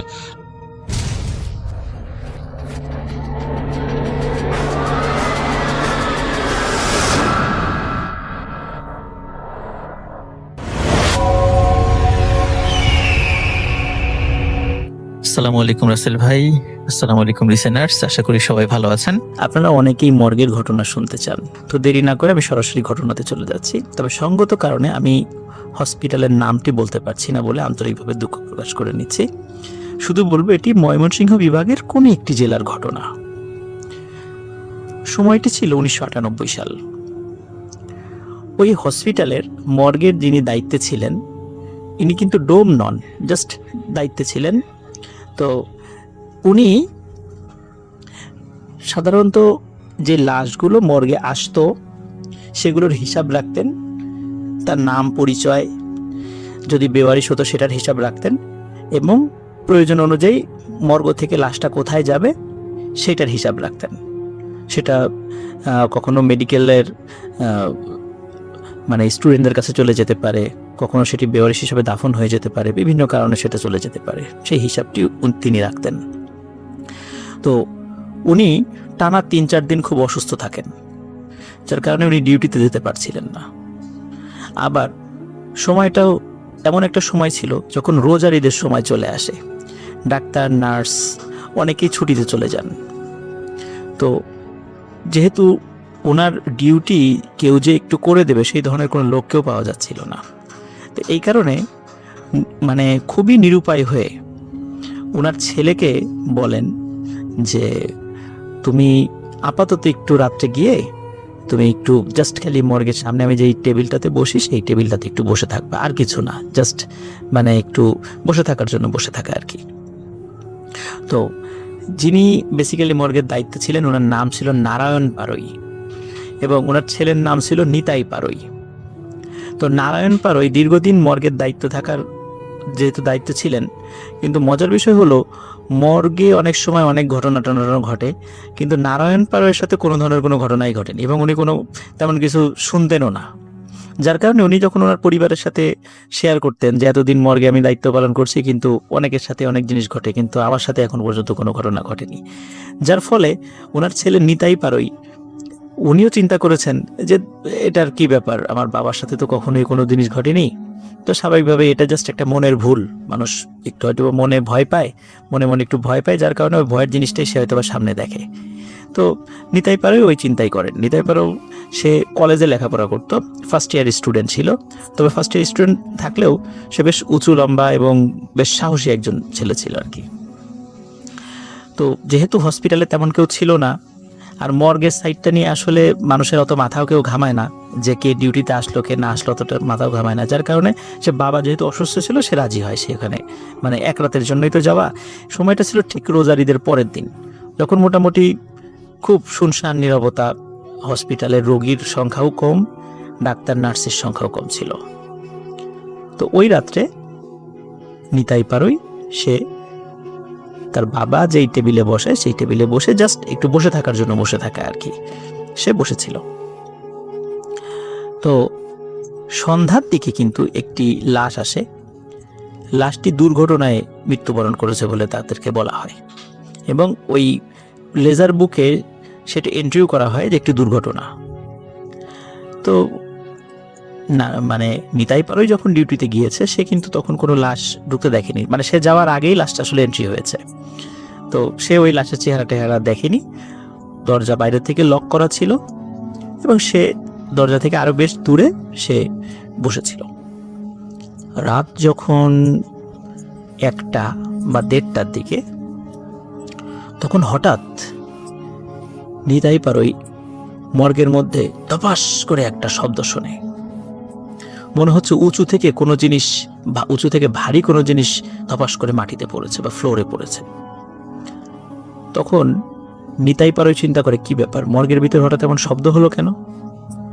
যেহেতু সে একটু সাহসী ছিল আর ওই মর্গের দরজার চাবিটাও তার কাছে ছিল, তখন সে চিন্তা করে ঠিক আছে আমি যে একটু দেখে আসি যে শব্দটা কেন হলো।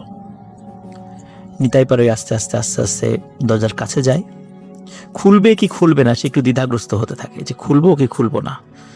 তারপরে মনে হলো না খুলি, তখন সে দরজাটা খুলে মর্গের লাইটটা জ্বালায়।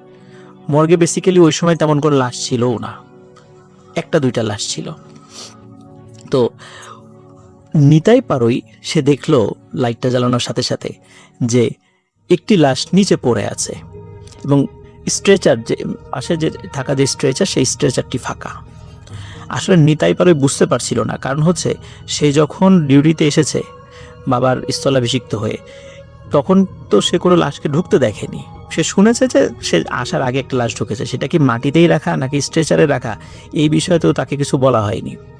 তখন নিতাই পারো চিন্তা করে কি ব্যাপার, লাশ তো আসলে স্ট্রেচারে থাকার কথা, মাটিতে কেন? তখন সে চিন্তা করছে হয়তো বা কোনো কারণে স্ট্রেচারের, হয়তো বা যেহেতু লাশটা সে খেয়াল করে দেখলো বেশ শরীর ভারী, মানে বেশ মোটা সোটা শরীর, তো চিন্তা করলো যে হয়তো বা স্ট্রেচারে কোনো একটা পাশে ভার বেশি হয়ে গিয়েছিল, এই কারণে পড়ে যেতে পারে। এখন নিতাই পারো চিন্তা করছে লাশটি কি সে কষ্ট করে উঠিয়ে স্ট্রেচারে রাখবে কি রাখবে না, এটা নিয়ে সে খুবই দ্বিধাগ্রস্ত ছিল। তখন চিন্তা করলো যে না, যেহেতু এটা পড়ে আছে, পড়েই থাক, আমি আর এটা ধরবো না, পরে কি থেকে কি হয়ে যাবে যদি এরকমই রেখে যায়, পরে আবার যদি পোস্টমর্টমের সময় কোনো আলামত নষ্ট হয় বা বিভিন্ন কারণে নিতাই পারো ওই লাশটি আর ধরেনি। সে আবার দরজাটি তালা বন্ধ করে চলে যায়, বাইরে চলে আসে এবং বসে আছে। তো তখন সে তার একটু ঘুম ঘুম ভাব চলে আসে। হঠাৎ করে নিতাই পারোয়ের মনে হচ্ছিল মর্গের মধ্যে কোনো একজন মানুষ হাঁটাহাঁটি করছে। মনে করুন যে যদি কেউ ইচ্ছাকৃতভাবে ভেজা পায়ে ফ্লোরে, মনে করুন যে ফ্লোরে পানি আছে, তো ওই পানিওয়ালা ফ্লোরে কেউ যদি থপাস থপাস করে পা ফেলে কেমন শব্দ হতে পারে, তো মনে হচ্ছে ওরকম শব্দ করে কেউ পুরো ফ্লোর ভরে বা ওই মর্গের মধ্যে হেঁটে বেড়াচ্ছে। তো নিতাই পারোয়ের যে বাবা নারায়ণ পারোই, উনি কিন্তু আগে থেকেই নিতাই পারোইকে বলেছিলেন যে মর্গের পাশে একটা বড় গাছ রয়েছে, তো হসপিটালে অনেকগুলো বড় বড় বিড়াল আছে, মাঝে মাঝে বিড়ালগুলো কি করে গাছের ডাল দিয়ে ওই মর্গের যে ভেন্টিলেটর দিয়ে মর্গের ভিতরে ঢুকে পড়ে, ঢুকে অনেক সময় অনেক কিছু তছনছ করে।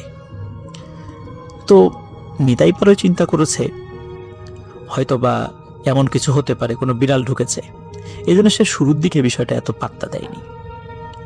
কিন্তু কিছুক্ষণ পর মনে হচ্ছিল যে বিড়াল হাঁটলে তো এরকম শব্দ হওয়ার কথা না, এত জোরে শব্দ হওয়ার কথা না, আসলে এই শব্দটা কিসের? তখন নিতাই পারোয়ের একটু সন্দেহ জাগে। সে আস্তে আস্তে আবার মর্গের দরজার কাছে যায়, কাছে গিয়ে সে দরজাটি খোলার পরে মর্গের ভিতরে লাইট জ্বালায়। তো লাইট জ্বালিয়ে সে দেখে যে লাশটি ওখানেই পড়ে আছে, সে ঘন্টাখানেক আগে যেখানে দেখে গিয়েছিল স্ট্রেচারের নিচে। তো শব্দটা কি হচ্ছিল, তো চিন্তা করলো যে বিড়াল যদি ঢুকে থাকে তাহলে আমি একটু খুঁজে দেখি কোথায়, এবং ওকে বের করে দিই মর্গের বাইরে। তখন সে কি করে আরও কয়েকটা লাইট জ্বালিয়ে বিড়ালটিকে খুঁজতে থাকে, এবং খুঁজতে খুঁজতে হঠাৎ করে সে সত্যি বিড়ালটাকে আবিষ্কার করে। দেখে বড় একটি বিড়াল, কিন্তু সেটি জীবিত না, মৃত, এবং মনে হচ্ছে কে যেন টান দিয়ে বিড়ালের মাথাটা ছিঁড়ে ফেলেছে। বিড়ালের বডি এক জায়গায়, মাথা আর এক জায়গায়, এবং রক্তে ফ্লোরের একটা পাশ ভেসে গিয়েছে। তখন মনে হলো খুব বেশিক্ষণ আগে বিড়ালটি মারা যায়নি, তো কে মারল? তখন নিতাই পারোই আসলেই ভয় পেয়ে যায় যে আসলে এখানে কি হচ্ছে, কে মারলো বিড়ালটাকে। তখন নিতাই পারোই চিন্তা করে আর এক মুহূর্তও নয়, এখানে আমি দ্রুত এখান থেকে বের হয়ে যাব। এই চিন্তা করে নিতাই পারোই যখনই পেছন ঘুরেছে, হঠাৎ করে দেখে যে লাশটি নিচে পড়েছিল সেই লাশটি দাঁড়িয়ে আছে।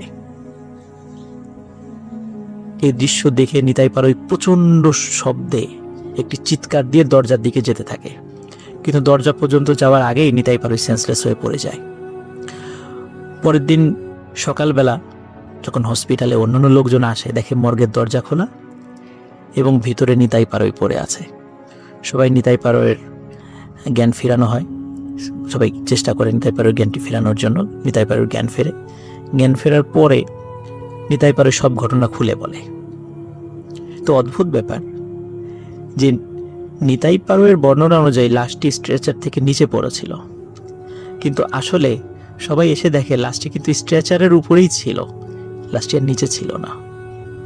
এবং একটি বিষয় সবাই আবিষ্কার করে, ওই বিড়ালটির মাথা সত্যি ছেঁড়া ছিল এবং বিড়ালের ডেড বডিটা পাওয়া যায় ওখানে।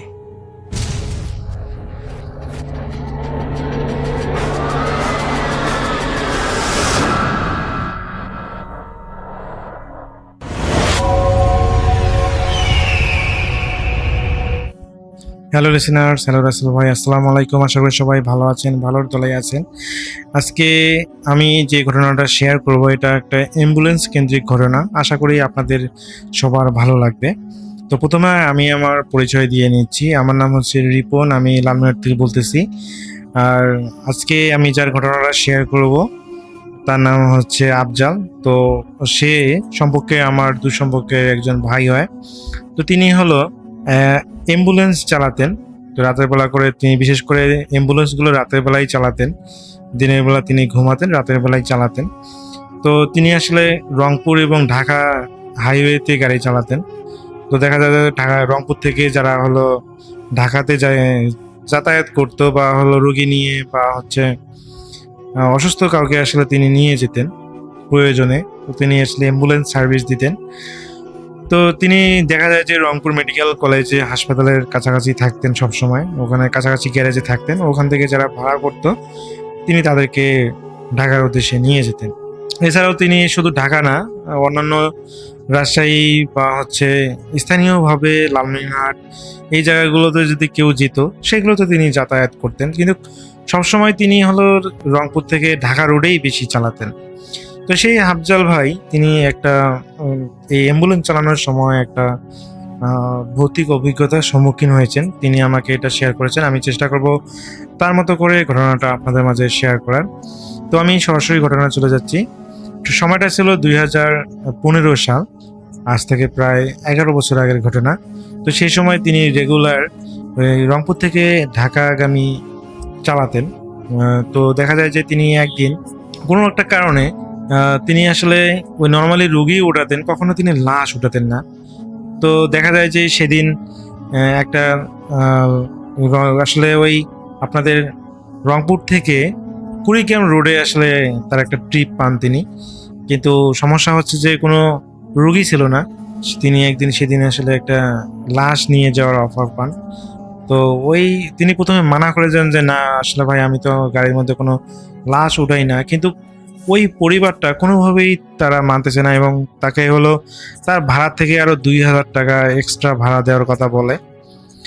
আর রংপুর থেকে কুড়িগ্রামের রাস্তাটা আসলে অতটা উন্নত ছিল না, অনেক ভাঙা রাস্তা। দেখা যায় যে এই ভাঙার কারণে অনেকটা সময় কিন্তু চলে যায়। যদিও রাস্তাটা প্রায় আপনার হলো 60-70 কিলোমিটার ওই মেডিকেল কলেজ থেকে যিনি যার বাসায় তিনি ওই রুগী ওই লাশটাকে নিয়ে যাবেন তার বাসা যাতে কিন্তু মাত্র 70 কিলোমিটার। কিন্তু সমস্যা হচ্ছে যে এই রাস্তা ভাঙার কারণে দেখা যায় 70 কিলোমিটার রাস্তা যায়, দেখা যায় যে 150 কিলোমিটার রাস্তা যেতে, যেরকম হাই রোডে 150 কিলোমিটার রাস্তা যেতে যে পরিমাণ সময় লাগে, এই মাত্র 70 কিলোমিটার রাস্তা যেতে সেই রকম সময় লাগে। তো এই কারণে আসলে এই রোডের ভাড়া নর্মালি অনেক বেশি হয়। তো এই কারণে তিনি যে ভাড়া চেয়েছেন অনেক হাই প্রাইজেই চেয়েছেন, কিন্তু সেই পরিবারের লোকজন তাকে আরো 2000 টাকা আরো বেশি দিতে চেয়েছে। তো প্রথমে তিনি মানা করেছিলেন যে তিনি লাশ উঠাবেন না, কিন্তু যখন আসলে তাকে টাকার লোভ দেখানো হয় যে আপনি যত টাকাই চান না কেন আপনার দিব, দয়া করে আপনি লাশটা আসলে বাসা পর্যন্ত পৌঁছে দেন। আর যেহেতু রাত অনেক হয়েছে, আমরা কোনো অ্যাম্বুলেন্স পাচ্ছি না, তো দয়া করে এই সাহায্যটুকু করুন। তো সেই আফজাল ভাই উনি আসলে চিন্তা করলেন যে রুগী উবানো, রুগী নিয়ে যাওয়া, লাশ নিয়ে যাওয়া তো একই ঘটনা। কিন্তু সমস্যা দেখা দিল তখনই যে ওই লাশের সাথে কেউ যাবে না, শুধুমাত্র ওনাকে একাই হলো সেই লাশটাকে নিয়ে যেতে হবে। তো এটা শোনার পর তিনি তো তীরে বসেন এবং তিনি কোনোভাবেই রাজি হচ্ছেন না। না ভাই, এটা সম্ভব না, আমি একা এত দূর রাস্তায় এই লাশটাকে নিয়ে যেতে পারবো না। আফজাল ভাই কোনোভাবেই রাজি হচ্ছিলেন না।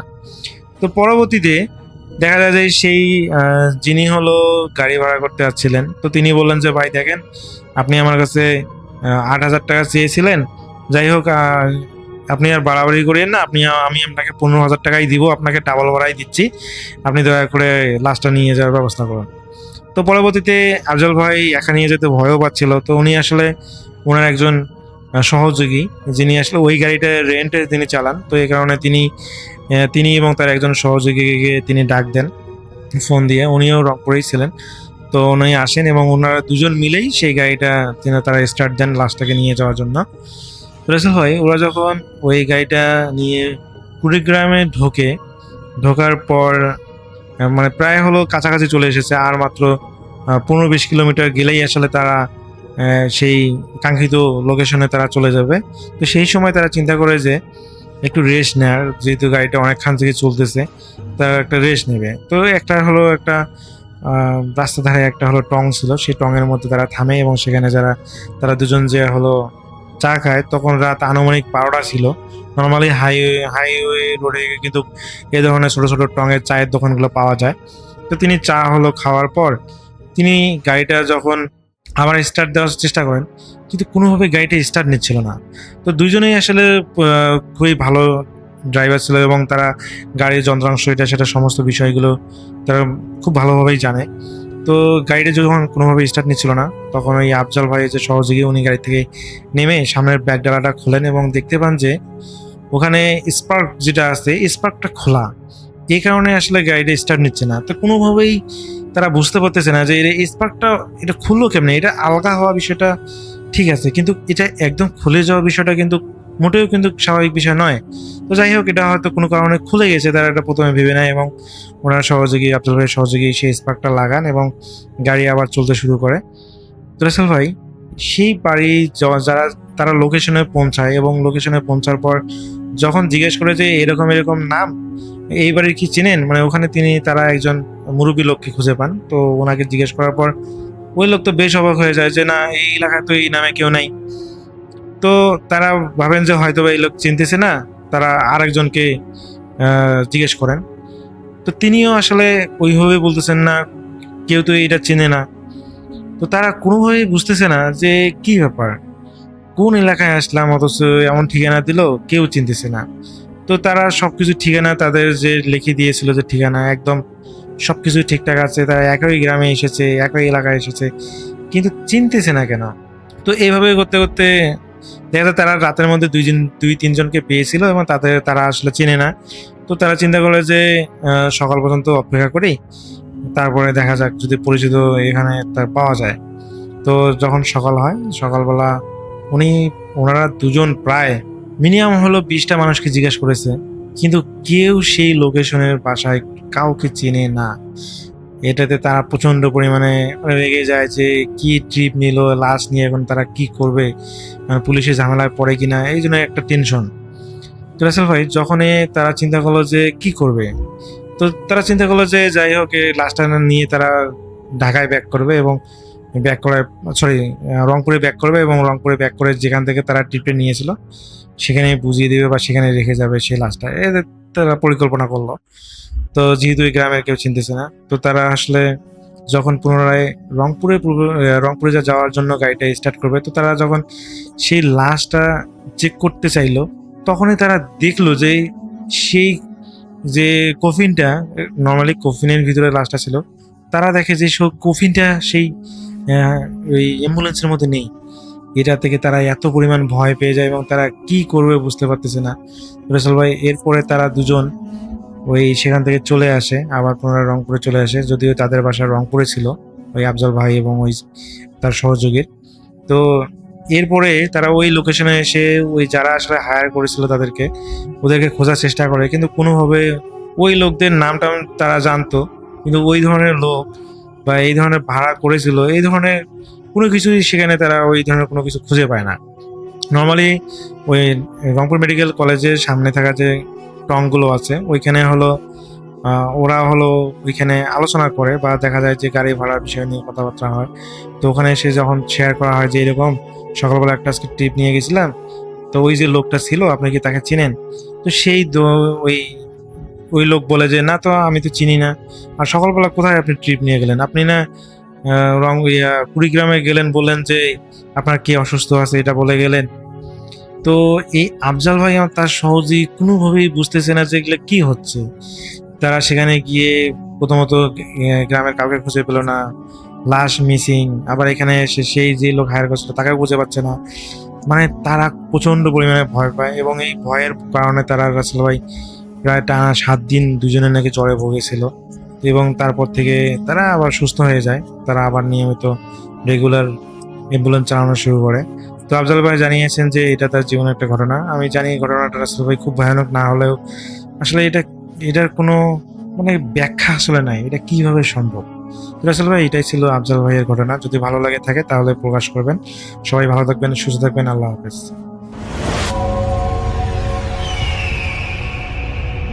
হ্যালো লিসেনার্স, আশা করি ঘটনাগুলো আপনাদের ভালো লেগেছে। আমি চেষ্টা করেছি বাছাই করে ঘটনাগুলো আপনাদের মাঝে শেয়ার করার। আমি প্রতিদিনই ঘটনাগুলো বাছাই করে আপনাদের মাঝে একটি করে এপিসোড শেয়ার করার চেষ্টা করি। যদি আমার ঘটনাগুলো একটু ভালো লাগে তাহলে অবশ্যই এই চ্যানেলটি সাবস্ক্রাইব করবেন। আর আপনারা কোথা থেকে এই ঘটনাগুলো শুনতেছেন, যদি আপনাদের ঠিকানাগুলো জানান তাহলে আমি অনেক কৃতজ্ঞ হব। তাহলে আমি বুঝতে পারবো যে আপনারা কোথা থেকে শুনতেছেন। এছাড়াও আপনাদের মাঝে যদি কোনো ঘটনা থেকে থাকে তাহলে অবশ্যই আমাদের ইমেলে দেওয়া ঠিকানায় ঘটনাটা পাঠাবেন। তাহলে নেক্সট এপিসোডে আপনার সেই ঘটনাটা আমরা রাসেল ভাইয়ের মাধ্যমে অথবা আমরা নিজেরা পড়ে শোনাবো। তো ভালো থাকবেন, সুস্থ থাকবেন, এই প্রত্যাশায় আজকের মতো বিদায় নিচ্ছি। আল্লাহ হাফেজ।